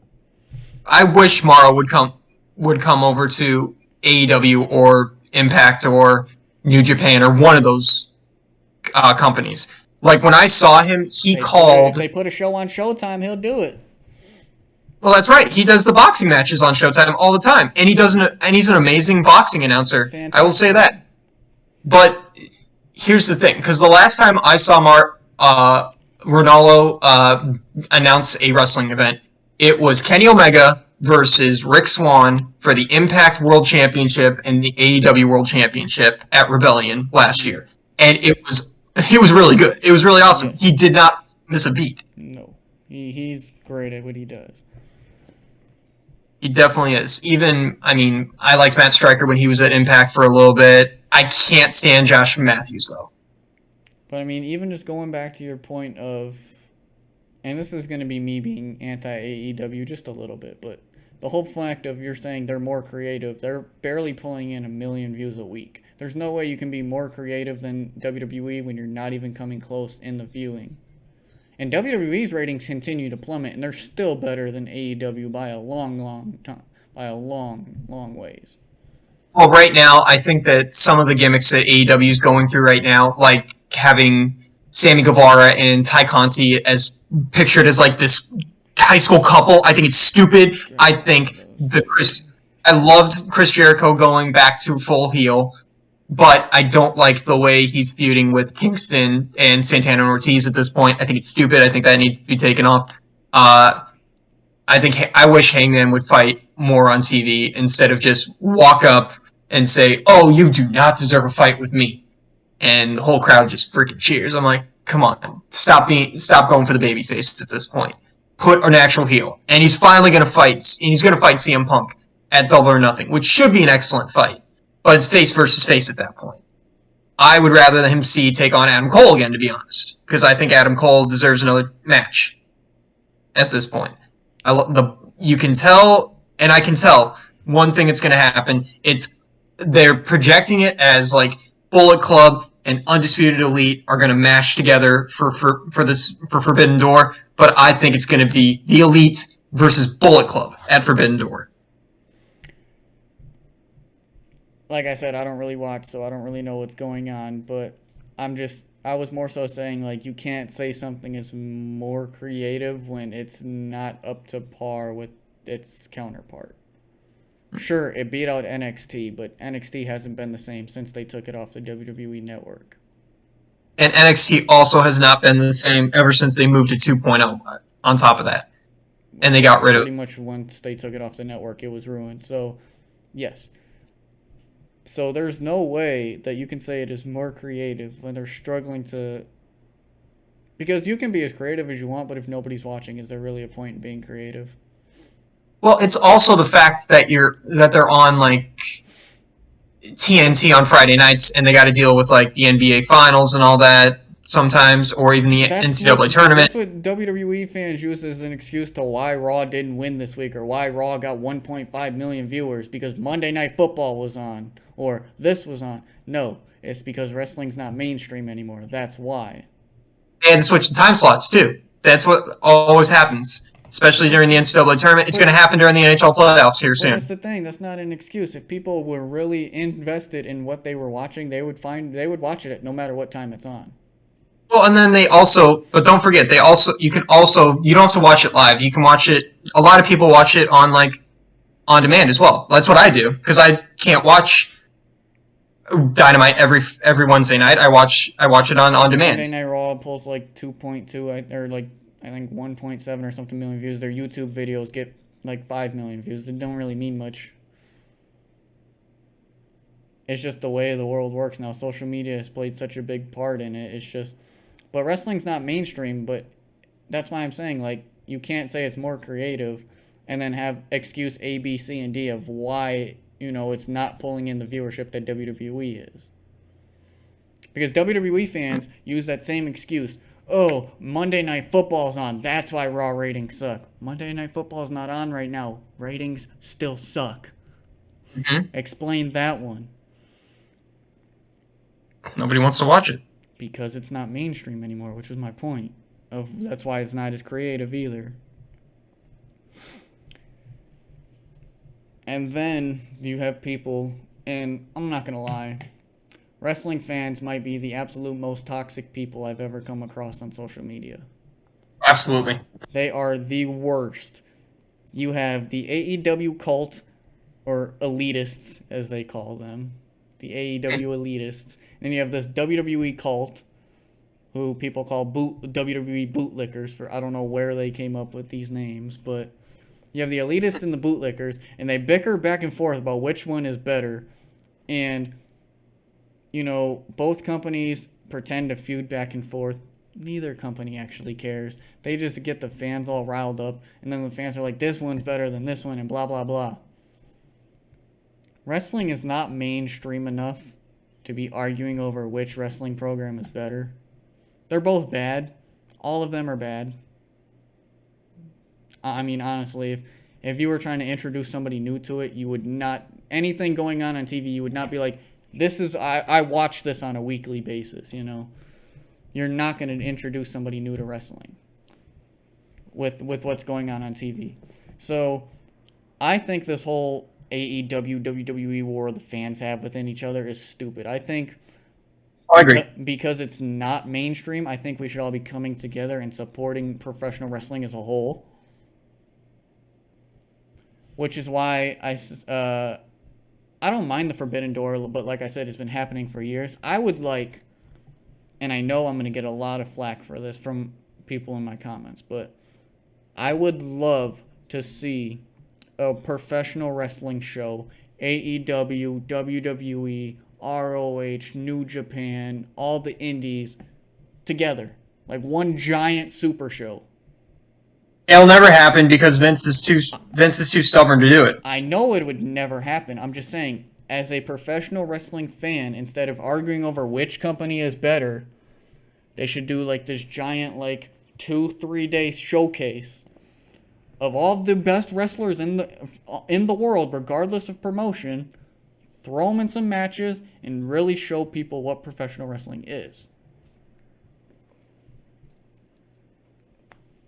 It's not a bad idea. I mean, you definitely could get some matches like we never thought would happen. Like we could see the Usos versus the Bucks finally. And it's not because, and that's just because as a professional wrestling fan, you want the best for the business. And the best for the business would be to showcase all of the talent. Because there's lots of talent all over the world that a lot of it goes unnoticed because they're not really on TV. You have to buy tickets and whatnot and whatever. Right. But that's just personally what I would like to see is just a giant super show of all of the wrestling companies showcasing their best talents. Mm-hmm.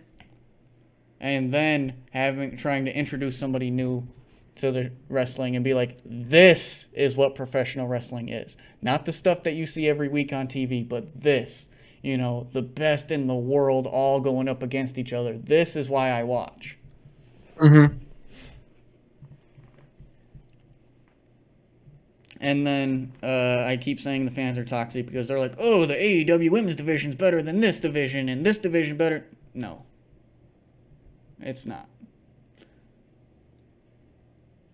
and you have one that argues for with the other, and it's just like you guys you're arguing that one trash program is better than, so you're arguing that this piece of trash is better than this piece of trash.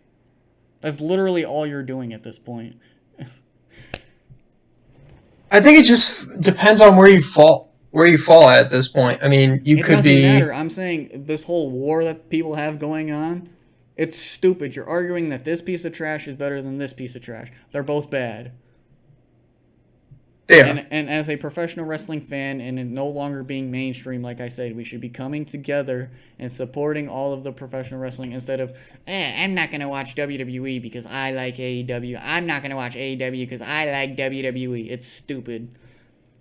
Honestly, watch whichever one you want. If you don't want to watch WWE, don't be going all over Twitter and Facebook. I don't want to watch WWE. I don't care for it. Then don't watch it.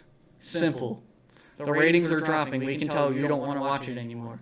AEW. If you don't want to watch AEW, I don't need to hear it. I don't really care that you don't watch. I don't really watch it. Who cares? Let people enjoy what they want to enjoy and stop arguing over which one is better because neither of them are better than the other one. Mm-hmm. That's my little rant about wrestling fans because they're legit just annoying. Oh, they are. They're some of the most toxic people in the world. I'll agree with you on that. Oh my god, and do not say something about their favorite, regardless if you are right or not. Right? Oh, wrestling stands are literally the worst. You say one bad mouth thing about any wrestler, and your mentions are absolutely flooded. Yep. I am like probably the number one Roman Reigns hater on planet Earth. I will fully admit to it. I hate that dude with an absolute passion. When he first turned heel, I said, alright, I'll give this a shot. He's finally heel. After about 2 weeks, he did the same thing he was doing as a babyface. I criticized it, and everybody came at my throat saying, oh no, it's different, blah, blah, blah. No, it isn't. What literally is he doing different now that he wasn't doing before? Nothing. Correct. He just doesn't wear his stupid little vest and come out to the stupid Shield music. That's the only difference. Right, and now he's got Paul Heyman by his side, and that's about it. Well, yeah, because the man can't talk. He couldn't talk as a babyface. John Cena called him out for that. He can't talk as a heel. Acknowledge me. How's that any different than, this is my yard? It's the exact same thing. Except supposedly you're a bad guy now. Yeah, and then they turned Brock Lesnar into a babyface, especially with him coming out as Cowboy Brock. I am not a Brock Lesnar fan, but Brock Lesnar babyface run was absolutely great. I loved every moment of it. I really like Cowboy Brock. So I was never a Brock Lesnar fan until I watched his interview on the Pat McAfee show, and he just opened up, and I was like, oh my gosh, this guy's actually really, really interesting. He's a really laid-back dude, actually. He doesn't come off it. He wouldn't seem like it, but he's actually just he literally is just like one of us. He's just super laid-back and chill and doesn't really do anything. Yeah, he likes to go hunting and he likes to farm, and that's about it. Yep. And, yeah, I didn't watch his match with Roman Reigns at WrestleMania. I had the opportunity to go. I went both nights, but I left early because I had to go to work and stuff. But I watched it on my way. It was the same thing that we seen the first 8 times between them, but Right? it was actually cool to go to WrestleMania. But yeah, as I said, the fans just, and I wouldn't be surprised at all if the fans that you see on Twitter and stuff are the reason why wrestling isn't mainstream anymore, because having toxic behavior like that is not going to make anybody want to tune in. Right. Right, because then you're going to get slack no matter what you like, basically. If you like WWE, you're going to get slack from the AEW people. If you like AEW, you're going to get slack from the WWE people. You like both. Oh my god. You like both programs. You can't do that. You have to pick either the elitists or the bootlickers. You got to be one or the other. You got to pick the indie people or the I wouldn't major. really say AEW is indie anymore, though. Indie is more like GCW and TNA and stuff like that. Well, Impact now. It's not TNA anymore. TNA, Impact, same thing. They get like 20,000 views. Nobody actually cares. I actually watch Impact, and I mean, it's all right. I like the Bullet Club being in there now, and with the Good Brothers and bringing some people in from Ring of Honor with Honor No More, and I don't know. I will It say just though, you're right. WWE does release a lot of people, and it, there was a recent release that I would not be surprised if Tony Khan gets his hands on very, very shortly. Would help a depleted women's division in AEW a lot. Dakota Kai. Dakota Kai. Absolutely, I think would be perfect in that division. Should have gotten a main roster chance with WWE. But I guess Yeah, reports are she refused to renew her contract along with Malcolm Bevin, so both of them got released. I won't be shocked if Evans ends up in AEW here pretty soon. Which I'm kind of mad Bevins didn't want to renew his contract because he was one of those managers that, outside of Paul Heyman, so good at what he did. Plus, Absolute, just so good. And his Twitter's hilarious. I don't know if you follow him on Twitter, but oh my god, his Twitter's hilarious. so I liked him. I didn't agree how he teamed up with Roderick Strong at first to become the Diamond Mine. I like the Diamond Mine's so stupid. That's the dumbest freaking stable. I actually like the Diamond Mine now because I like the Creed brothers. But yeah, he's funny, and he said he wasn't gonna renew his contract. I was kind of mad. See, I got upset at WWE at first with the Dakota Kai release because I thought she had a lot to offer for a women's division that badly needs it, badly needs some new fresh faces. Because Shotzi's Yeah, probably on her way out next. yeah, I can agree Shayna's with that. probably on her way out next. Natty's probably gonna retire soon. So she could have been one of those that would have been huge for the division that is severely lacking new faces. Or even a Well, yeah, heel, but just simply new faces on the brand in general. Either or. She would have been fantastic there. She didn't want to renew. I can't really blame her. Uh, so yeah, I think she might be headed her way. Honestly, as much as I like watching WWE over AEW, can you guys please take Liv Morgan, put her on AEW, and treat her right? Please? she's getting so screwed in WWE, and I hate it. I like Liv Morgan too. Because she should have been Money in the Bank last year, and they gave it to freaking superhero. She's probably not going to win it this year. So if you guys Yeah, could... and And I wish she. honestly, I would love to see her re-team up with Ruby. So Ruby Soho and Liv, I would love to see it in AEW. It'd be awesome if they brought back Sarah Logan too, possibly. And honestly, that'd probably be the one thing that got me to completely stop watching WWE. So literally, so I was at AEW All Out when Adam Cole made his debut. That was the same And night Daniel Bryan did too, right? Brian Danielson made his debut that night. So I was in Chicago. I was on the floor, and literally, like, once I heard Kenny Omega go like they, because he was talking about like people challenging him for the belt. I did watch that pay-per-view, the ending of it though. The ending was perfect.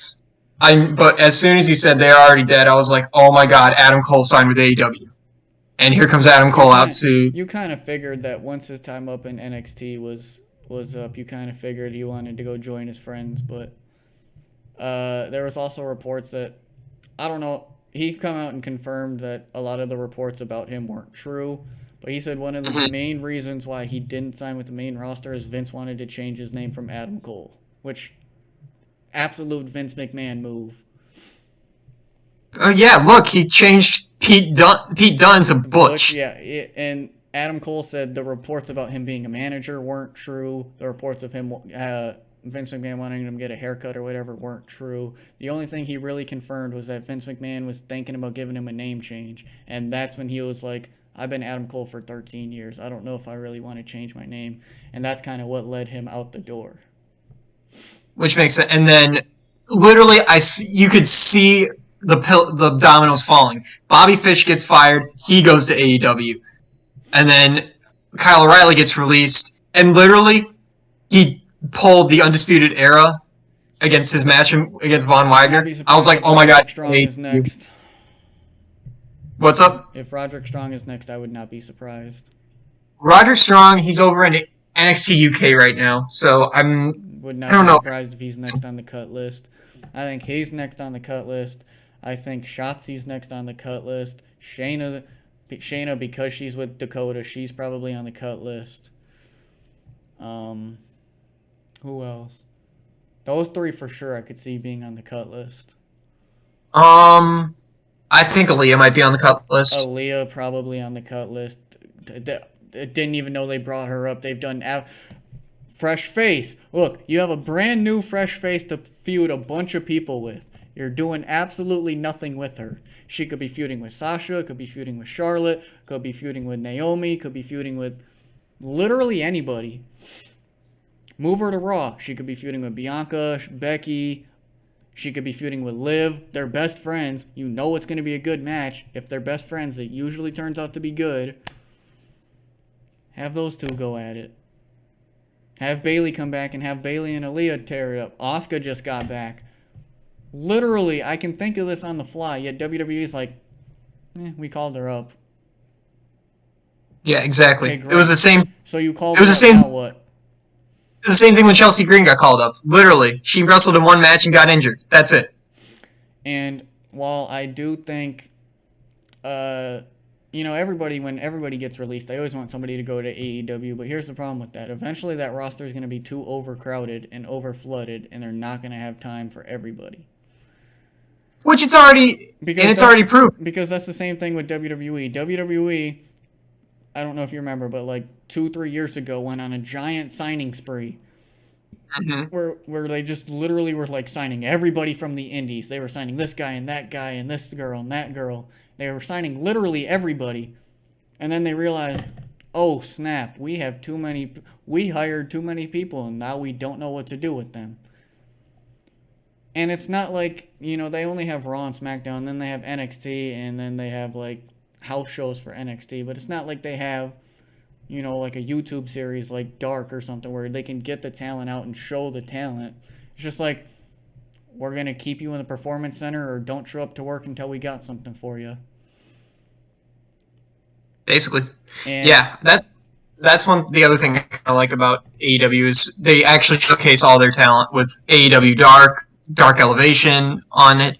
I mean, it's an hour. The roster is going to become too crowded, and then it's just going to be a WWE situation where you're going to claim budget cuts when you have to just cut your roster because it's too big. And that's the problem because, yes, that is where the money is. The money's in WWE, and the money is in AEW. Mm-hmm. Tony Khan has more money than Vince McMahon. WWE fans aren't going to like to hear that, but it's true. He has more money than Vince McMahon. Yeah. Because he just bought a car, for God's sake. This man has his dad has the Jaguars, Fulham FC, and AEW. And Ring of Honor now, too, on top of that. Mm-hmm. So, which really is going to be under one banner at this point soon. So, I hope. So, they have all the money in the world. So, Cody Rhodes going back to WWE. Why'd he go back? Vince McMahon said, here's $3 million a year. I would go back, too, for $3 million a year. It's one but it's the other reason why I hope, because I talked to you about this. I hope, because I'm a big MJF guy. Because, they're going to open the bag. Somebody's going to open the bag for that man. Yeah, someone's got to open the bag. And it's open the bag for that man. Whether it's AEW, WWE, or somebody else. Somebody's going to open the bag for him. But here's the thing. MJF, if he stays in AEW, he can be the same thing he's doing right now. He can say whatever he wants, basically. He goes to WWE, he's going to be completely watered down, and he's going to just become another Miz. And I'll agree with you on that. That's what he is now. That's why I said that. He literally is just the non-PG version of Miz. Literally, CM Punk said it best. Or whoever, Punk or whoever it was, he's just another Miz. Yeah, because that's what he is. He dresses like Jericho, but he talks like the Miz. I'm better than you. You're not on my level. That's the Miz. The Miz started that. Well, recently at least. That's been around forever, but the Miz started that recently. Because the Miz's gimmick is, I'm a chick magnet. I'm better than you. You're not better than me. My haters love me. That's the Miz. MJF is doing the same thing the Miz is doing. See, I actually like MJF. He can be less PG about it. That's the only difference is because Miz has been with WWE so long, he's kind of like the corporate shill now. He's kind of like, so pro WWE that anything he says he has to be careful with and probably get pre-approval of and this and that. So he's not going to say anything off the rockers, where MJF, because he's not with WWE, he can say whatever he wants. Correct. He's just the Miz without restrictions. That's literally just him.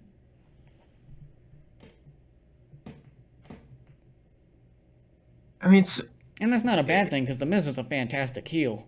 So, and MJF. there's no disrespect to him. Him being a less PG Miz is no disrespect to him. It's just, could you try to because he claims that, I see in this interview where he claims there's nobody better than MJF, which is such a Miz thing to say. He goes, Undertaker, he's no MJF. Yeah, because the Undertaker has the greatest character ever created in the history of wrestling. So of course he's not MJF. He goes, Shawn Michaels or whoever is no MJF. It's like, it was just such a Miz type shoot interview. Like, come on, dude. Like, can you find your own style at least? And I get it. It's hard because, like I said, because we've seen it and done everything already, it's hard to kind of find and identify your own gimmick. Which is one thing I liked about Bray Wyatt, because Bray Wyatt, despite we've seen almost every gimmick before, but we never had really seen something quite like Bray Wyatt. And WWE had just completely dropped the ball with him over and over and over again. Dude had a chance to be the most massive, spooky heel we've seen since like Kane and Undertaker back in the the early 2000s. He had that type of potential in him, and what'd they do? Anyway, we're gonna job you out. We're gonna have you lose every single match that you're in, make you not feel important. Because with Bray Wyatt, he was one of those guys where no matter what it was, title feud, non-title feud, he was so good at getting you invested into a match. And I feel like now that that's severely lacking all over the place. There's just, most of the time, they're throwing this guy and this guy together just because they have nothing for the two of them. Like before, let's take WrestleMania for example. Before the news about Edge's faction being created, why in the world were Edge and AJ Styles feuding? Made no sense. They were feuding for absolutely no reason. Neither won the Royal Rumble, neither won Money in the Bank. Both were baby faces, so why in the world are they feuding? You just threw him together because you're like, well, AJ can't miss WrestleMania. Edge can't miss WrestleMania. Oh, here's a great idea. We'll just put him in a match together. Yeah, originally I thought it was going to be AJ versus Seth Rollins for some reason. But then when Which still would have made absolutely no sense. Why would they be feuding?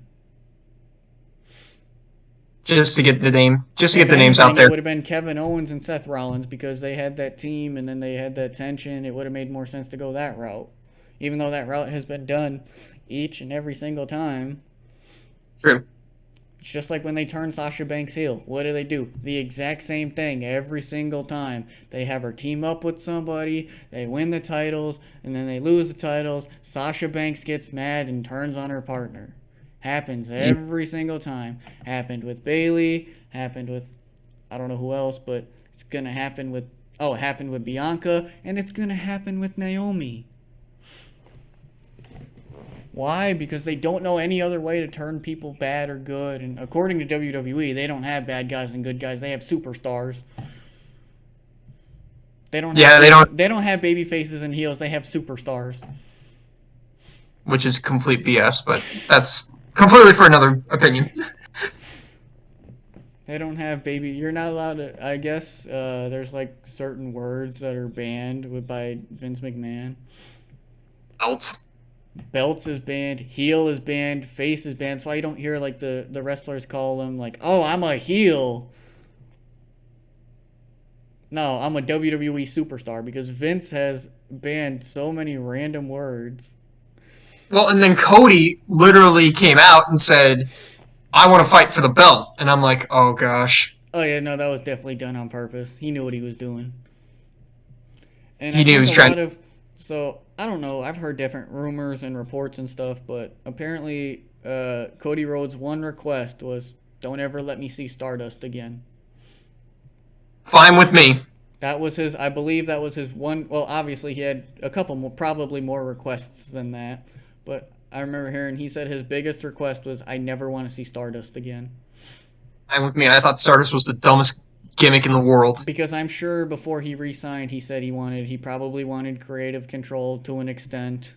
He wanted to keep everything the same. He didn't want WWE to own anything, so if he does end up leaving again, he'll be able to keep all his American Nightmare stuff. That was probably all discussed in his contract. Like, it took him forever just to get the name Rhodes back at one point. And it was a big deal when he won that lot. When he won it back. Which recently, if you've noticed a lot of the name changes in WWE, it's because Vince is trying to get away from having people use their real names. You mean like Austin Theory going to Theory? Well, I don't know if that's actually why he did that, but Austin Theory says that his at least there's a good reasoning behind why he changed his name. He said that that night with Stone Cold Steve Austin, when he got stunned, traumatized him so much he dropped the Austin from his name. So at least we have a reason why he dropped the name. Why did Pete Dunne get his name changed to Butch? We still don't know. Still don't know that. Yeah, that's true. Why did Raquel Gonzalez go to Raquel Rodriguez? Why? Like, I understand Raquel Gonzalez is her real name and Giant Gonzalez is her dad, but like, why is it Raquel Rodriguez? Where did you come up with that name? Didn't even know shit. Why was Casey Catanzaro's name changed to Katana whatever it is? Like, why are you changing their names and then giving no backstory behind it? At least Austin Theory, as dumb of a reason as it is, at least it's a reason why he changed his name. Funny reason too. I think that's hilarious. I think it's great, but nobody else. And him, I get it. Him being a Vince McMahon guy and Vince McMahon investing so much into him, obviously he's gonna have a reason why. Oh, another guy for the cut list. Freaking Pete Dunne, Butch. He's definitely on the cut list. I think Rich Holland's before him. Nah, because they've already invested too much into Ridge Holland. But they also invested a bunch into freaking what's his face in NXT, the bald headed Brock Lesnar dude. Whatever his name was in NXT. Also, Holland? a stupid name change. Why did you change it from Walter to Gunther?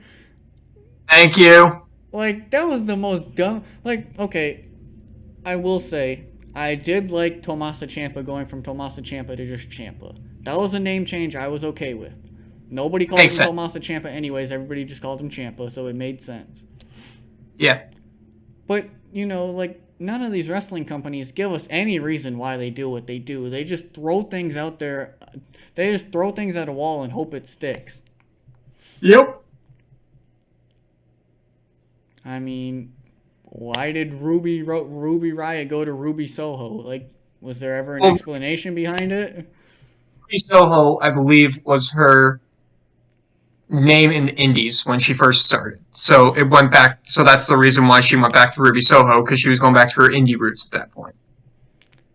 And, like, I understand him not wanting people to use their real name, but, like, could you at least give us a reason to why you made it what you made it? Like, that's why Casey Catanzaro's name changed, because that's her real name. She can't use it. Kaylee Ray's name changed, because that's her real name. Stuff like that. But, like, I believe Pete Dunne is his real name. I believe so. I believe you're right. Walter's real name was Walter. That's why they changed it, but still a stupid name change. Yeah, the fans still chant Walter. They do not chant Gunther. I went to NXT as well. I went to NXT Stand and Deliver, and then I went to WrestleMania too. Yeah, everybody in the crowd was just chanting Walter. Nobody said Gunther. Love it. It was like, no, we're not calling him that. But, it's like, I don't mind the name changes at all. Like, because it's going to happen. Some of them are stupid. Right. Some of them are okay. But at least give us a reason behind the name change. I agree. Like, okay, we know why you changed Tommaso Ciampa's name to Ciampa because nobody called him Tommaso. Everybody called him Ciampa. Okay, that makes sense. Everybody calls him it. True. Austin Theory. I got stunned. I got to get Austin out of my first name. It gives me nightmares and flashbacks. All right, cool. That's your reasoning. Perfect. Why Butch? I don't know. We never got a reason for it, but Why Butch? his real name's not Pete Dunne. His name is Peter Thomas Englund. Oh, I don't know why they changed it then. Walter. No idea. I understand that's his real name, but why Gunther? You couldn't pick any other name? Yeah, and I thought it was funny because there was the what's it called?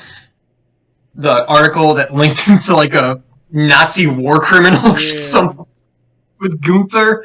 I was like, really, WWE? Are you showing your colors?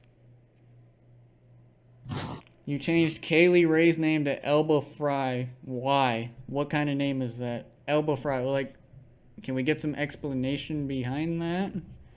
Yeah, it makes... I don't know. I'll be back in 1 second. Okay.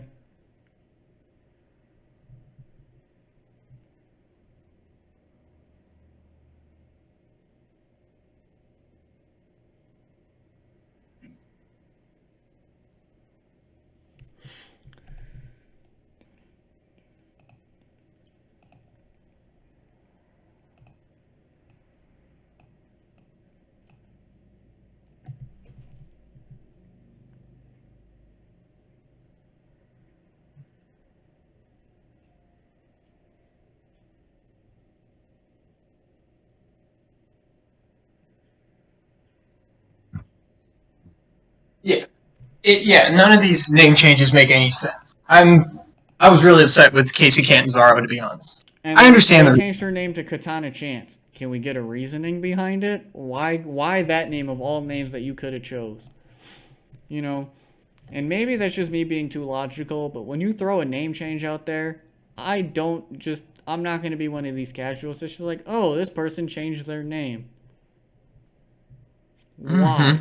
Also, can we talk about how they took Elias, which was such a great character to begin with, and made him freaking Ezekiel? They gave him the most generic name, said Ezekiel, and then we're going to make you look like a freaking 2K creative player that you put absolutely no effort into. Yeah, and now Kevin Owens is trying to get him to admit that he's actually Elias. I mean, I think the storyline's stupid, but I'm freaking laughing every minute at it. Kevin Owens does not get enough credit. Kevin Owens is fantastic. Everything he does, whether it's announcing or wrestling or just carrying a storyline.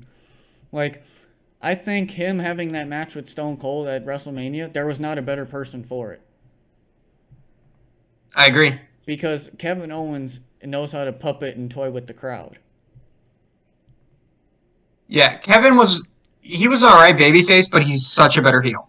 Well, most people are better heels because of the way WWE portrays their baby faces.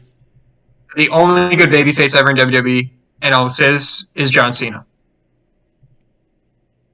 No. He was even better as a heel.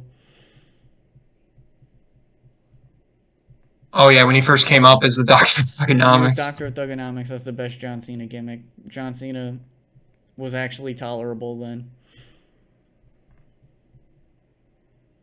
But yeah, like Kevin Owens is so underappreciated for everything. He's literally carrying this Ezekiel storyline and making people actually care about it. Yeah. And that's why, like, WrestleMania, he was so good. Like, he knows how to toy with the crowd. He got Dallas going. I was laughing the whole time. I'm like, this is great. He's absolutely just dumping on Texas. He knows how to get it. He knows how to get it, the crowd going. And then, boom, Austin's music hits. And I was like, I don't think there was somebody better for it, honestly. Yeah. No, I agree 100% with you. And then another thing people were complaining about was the Sami Zayn and Johnny Knoxville match, saying that, oh my God, Sami, how are you going to stoop down to this level? Sami Zayn was like, that's the most fun I've had in a long time. Yeah, he got beat up by Wee Man, for God's sake. But people were like, I can't believe, Sami, you deserve better, blah, blah, blah. Sami Zayn was like, I had a blast. I loved you doing that. I want to do more stuff like that. So I think fans have like these abnormally weird expectations, and I'm one of them. I have expectations that I know sometimes they're not always going to be able to reach. But I think wrestling as a whole can explain things better than just throwing things at a wall hoping it sticks. Yeah, yeah, I definitely can. I wish they would. I wish Vince would just would stop being the creative management and have somebody else with a fresh perspective at this point.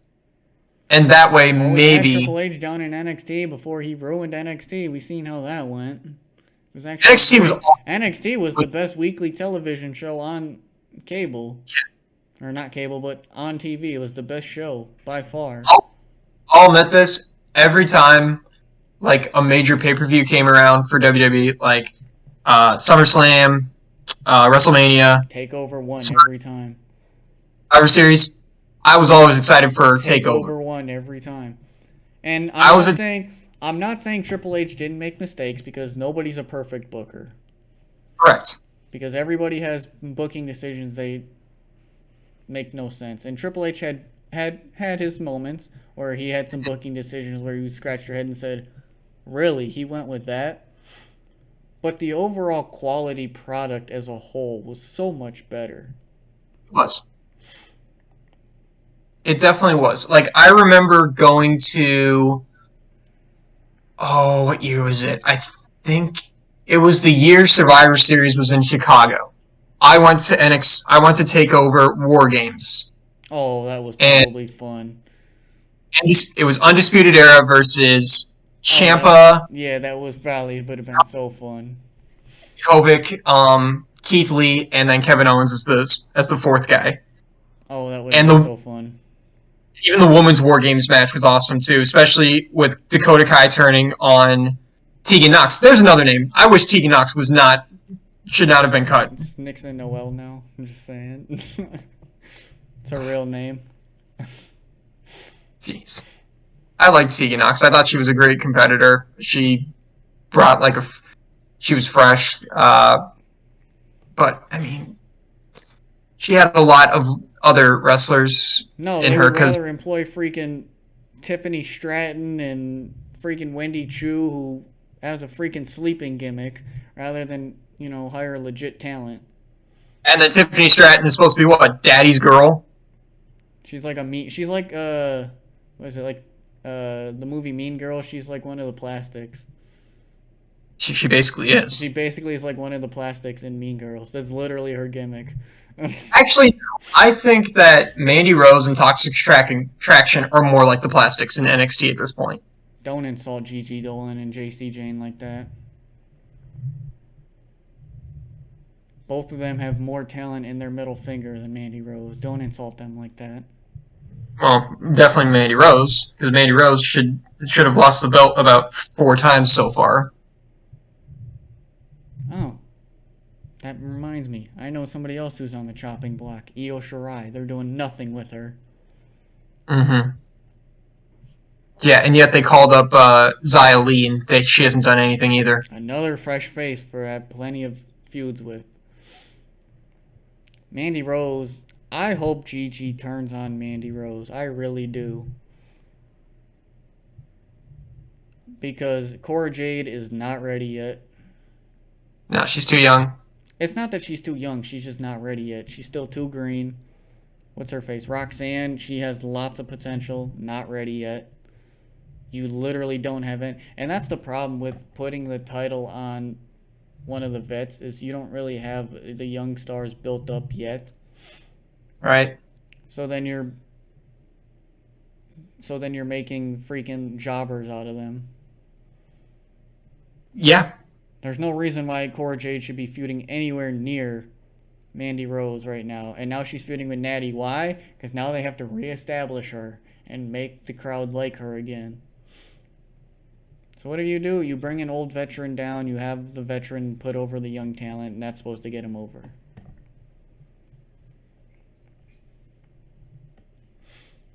I seriously don't know what to think about On with top of NXT. that, you can tell Triple H had nothing to do with his booking, but the Dusty Rhodes Classic or whatever, Kaylee Ray and Io Shirai win, and then go after the women's championship?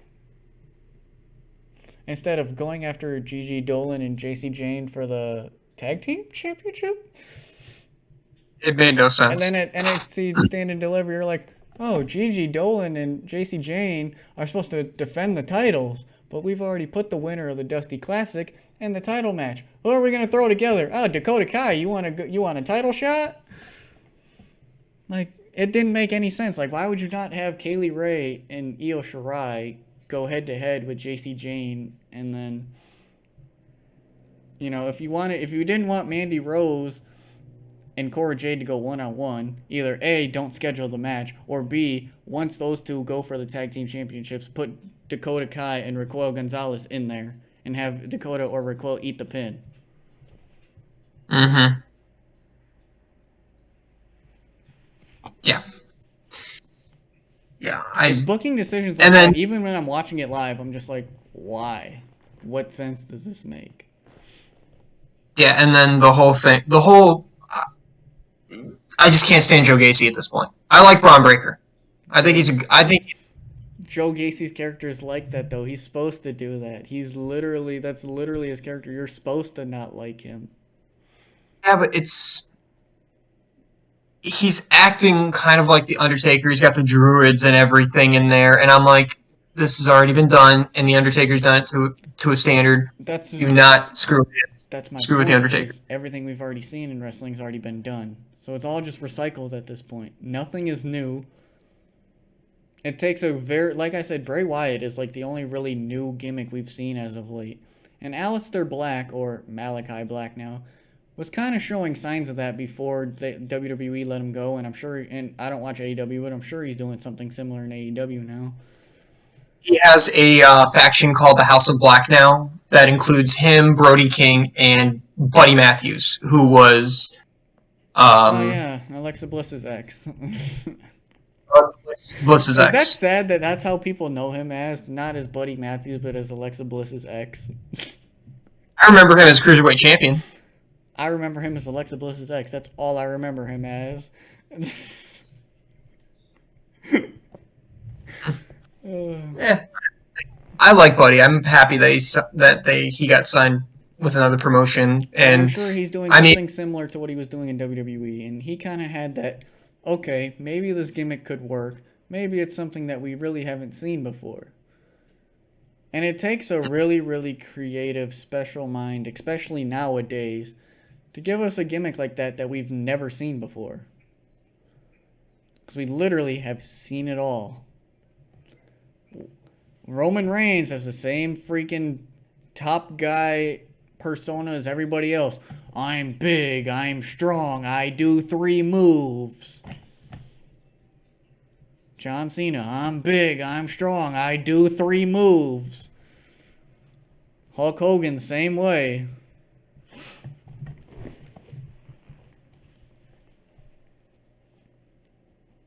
I just don't know. I'm just happy that there's wrestling going on, and at this point, I mean, I just had to call you out for a few of the dumb things that you said. I'm sure I could find more, but I don't really feel like going through and looking.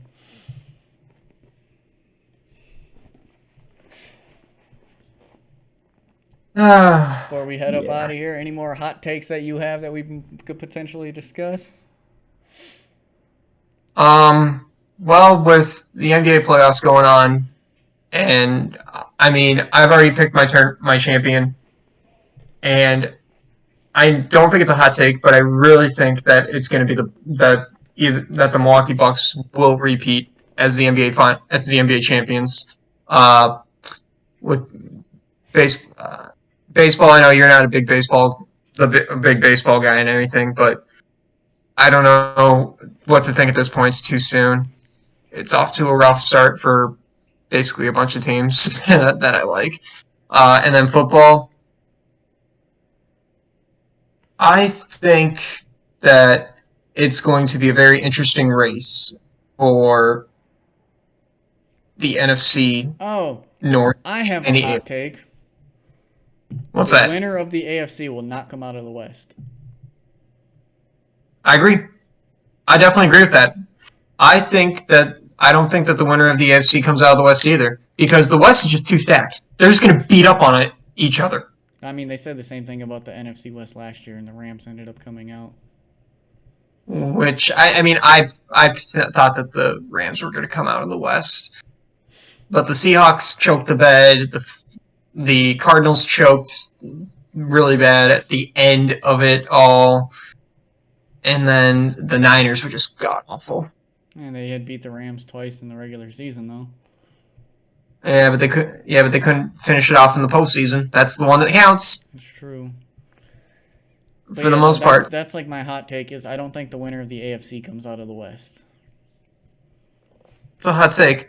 My hot take is, oof, Ravens finished dead last in the AFC. That's a hot take right there. I do not think so. Trade away Hollywood Brown, who's Lamar throw to at this point, and the run game is not Did you forget what they they have plenty of other receivers? He's got Mark Andrews. That's it. He's got Devin Duvernay. Really hasn't established himself yet. He's got James Prochet. They just drafted whatever his face is. They just drafted one, and then yeah, they got Mark Andrews, but they'll be fine. He's got plenty of young talent to throw to. You got J.K. Dobbins coming back out of the backfield. Like I said, those two, Duvernay and Dobbins, really have not established themselves. Well, they at didn't this really point. get the chance with Hollywood. That's why Hollywood asked for his release. He didn't think it was a good fit. Mm. Now you're going to see Prochet and Devin Duvernay. You're going to see those guys step up. Oh, the other hot take: Cowboys don't win the East. That's not a hot take. That's expected every year. I am 110% all for Cowboys slander. So no, they will not win the East. No, Cowboys fans, this is not your year. So maybe try again next year, but next year's not your year either. Especially now that I'm down here in Texas, I am all for the Cowboys slander. They have a nice stadium, I'll give them that. AT&T Stadium is great, I'll give them that. But yeah, they're not winning the East, and that's not a hot take. I would agree. I think the Eagles come out. The Eagles have had a fantastic offseason. It is theirs to lose. I think that it all depends on how good Jalen Hurts is going to be. I think Jalen Hurts is better than Daniel Jones and Carson Wentz. I'll take my chances with the Eagles coming out of the East. I mean, I think that the Eagles win it too. But like I said, and the fact you can tell that the Giants are not all high on Daniel Jones because they did not pick up the fifth year. It's a prove-it-year form, though. Not picking up the fifth. See, people overestimate the fifth-year contract. Not picking it up doesn't mean that they don't like Daniel Jones.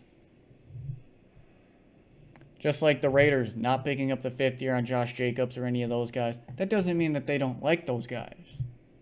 Mm-hmm. It's just that they want one more year to see if it's the guy, and then you can work a contract after that.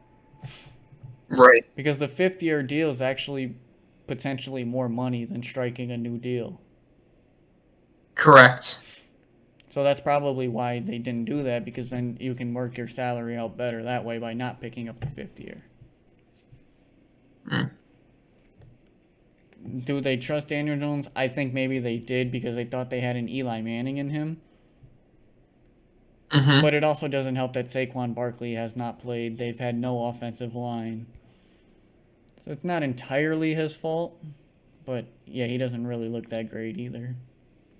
No, he doesn't. He really doesn't. I bet the Panthers were, that's probably what, they probably learned from the Panthers about not picking up fifth-year options, because Panthers picked up the fifth-year option with Sam Darnold, and now they're kind of stuck with him. They did. They Wow, did. They did when they acquired him last year. They picked up his fifth-year option. well, that was stupid. When That was when they stupid. traded for him, they picked it up. That's why I think the Giants and other teams, unless it's like a giant playmaker who's contributed in 4 years, they're kind of shying away from that fifth year because they've seen what the Panthers did. Yeah, and then at the beginning of the draft they say, "Oh, we're looking to draft a quarterback," and I'm like, then why pick up a fifth-year option on Darnold? That makes no sense. Yeah, no, that was done last year, so they didn't really have much of a choice there.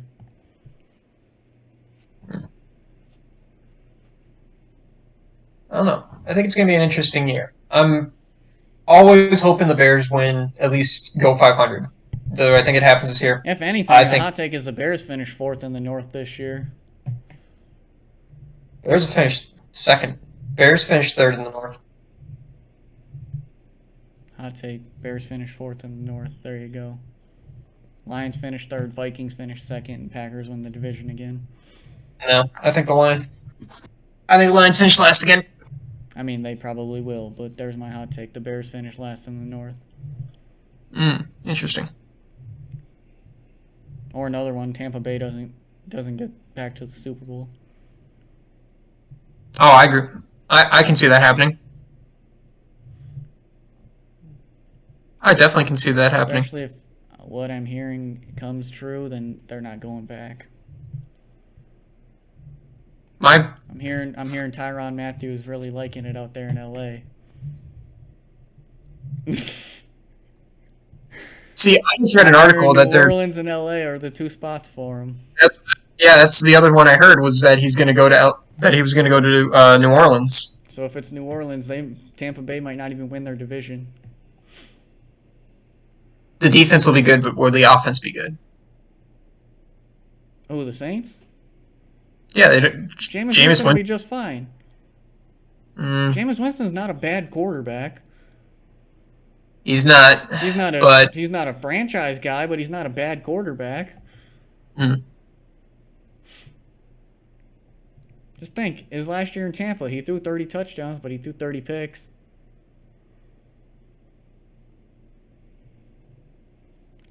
I mean, still, I would take a quarterback that throws 30 touchdown passes. I mean, I would too. They just got another offensive lineman who probably starts right away. They got Chris Olave and Michael Thomas. You got the Ohio State connection. I hope Michael Thomas does good because I have him on my franchise fantasy football team. So he's got plenty of time to succeed. I'm more worried about the Saints' defense than their offense. Mm. I think Saints. Jameis Winston, with the quarterbacks in that division and the fact that the Saints own the Bucks, I would not be surprised if the Saints walk out of there. Yeah, Jameis that best. Winston better than Marcus Mariota, not by much, but he's better than Mariota. Mm-hmm. And I would much rather have both of them over Sam Darnold. Yes. So with Heck, Seattle not going quarterback, you think they go Baker Mayfield? Or you think they start the season trotting out Drew Lock and Geno Smith? I think Drew Lock starts this season off. I don't Really? think Baker gets. I don't think Baker gets dealt. No, I don't I know. think Cleveland holds on. I think Cleveland holds on to Baker in case Watson gets I mean, injured. I could understand that because Watson probably has a suspension coming his way. Exactly. Probably Baker's. probably 6 to 8 games probably coming his way. Yeah. Browns. I don't think the Browns are going to But finish they as good as what. also signed Josh Dobbs and Tyrod Taylor. So do they really need? I think they signed Tyrod Taylor. They signed. Mm, I don't know. They signed 2 quarterbacks outside of Baker. I don't know. I know they signed Josh Dobbs and somebody else. Tyrod Taylor's on the Giants. Oh, I don't know who the Browns because they were talking about how they like have 3 black quarterbacks or something like that. Let's see here. Or Brissett. Brissett, Tyrod Taylor, Brissett. They play the exact same way. Both Yeah, journeyman but quarterbacks. So yeah, you Yeah, have those. You have you have four quarterbacks on your roster. Baker is going to either be dealt or released. I'd rather release Josh Dobbs. What I think is happening is I don't think because they were saying after the draft, free agents that sign with teams now they don't get compository picks or whatever it's called. So free Yeah, agency is probably going to rev back up now that teams don't get picks for guys signing elsewhere. right. Compensatory or whatever it's called. So you'll probably see Odell sign soon. You'll probably see Tyrann Matthew sign soon. You'll probably see Baker situation get dealt with soon. Definitely can agree. So yeah, I can't see Seattle walking into the season with Drew Lock and Geno Smith as their quarterbacks. I just can't see it. Hmm. Maybe it's not Baker Mayfield. Maybe they call up the division and say, "Hey, can we have Jimmy G?" But the Niners don't want to trade Jimmy G at this point. Because there's no market for him right now. Hmm. Yeah, it's like the same thing with Because there's no Kyler. way you can Kyler won't. sit Trey Lance. You spent the number 3 pick on Trey Lance. You can't sit him again. Well, yeah, that's like the Bears. I was happy they just released Nick Foles today. There's another I was option happy. for the Seahawks. Go get Nick Foles.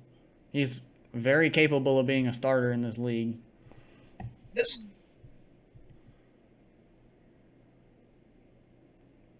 Cam Newton is a Pete Carroll guy. There's another guy for him at quarterback. Or Carolina just got Corral. See what PJ Walker. See if you can get him. There's another option. Yeah, I forgot they got Corral. Yeah, or yeah, Fitzpatrick's still out there too. The journeyman Fitzpatrick. Did you see that at the NFL draft there was like this line of 9 people? They all had a different Fitzpatrick jersey on, and they walked to the draft. And so one after the other just said Fitzpatrick, Fitzpatrick, and it was all the teams that he played for. It was fantastic.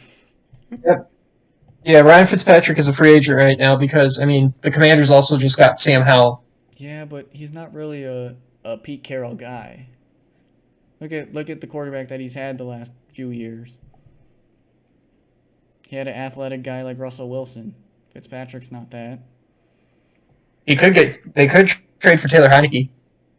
He's not really a Pete Carroll guy either, though. Hmm. I said Baker fits that mold. Cam Newton fits that mold. I mean, Nick Foles not really that guy either, but at least you know you're gonna have a starting quarterback then.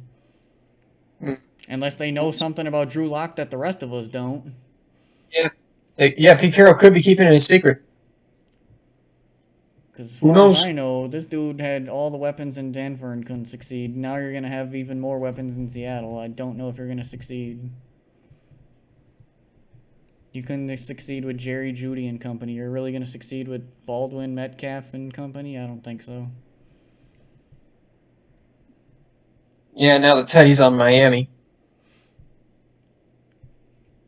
which I mean it makes sense because if Tua screws up, Teddy's floats right in there. There's another pick for him. Go get Tua Tagovailoa.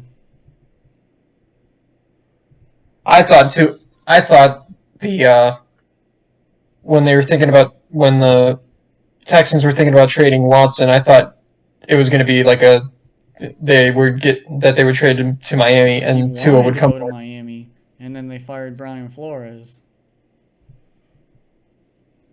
Yeah. Because Deshaun Watson literally said, I want to go to Miami. And then Flores was fired, and he said, oh, never mind.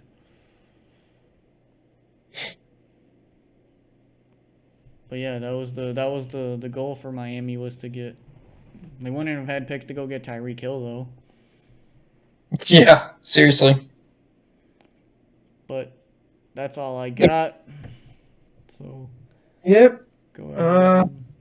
Yep. Uh, I think Thanks that's again good. for coming on to this for a little bit and chatting sports a little bit. Of course, always enjoy chatting sports. I do appreciate it. For everybody else, it'd probably be up tomorrow on YouTube.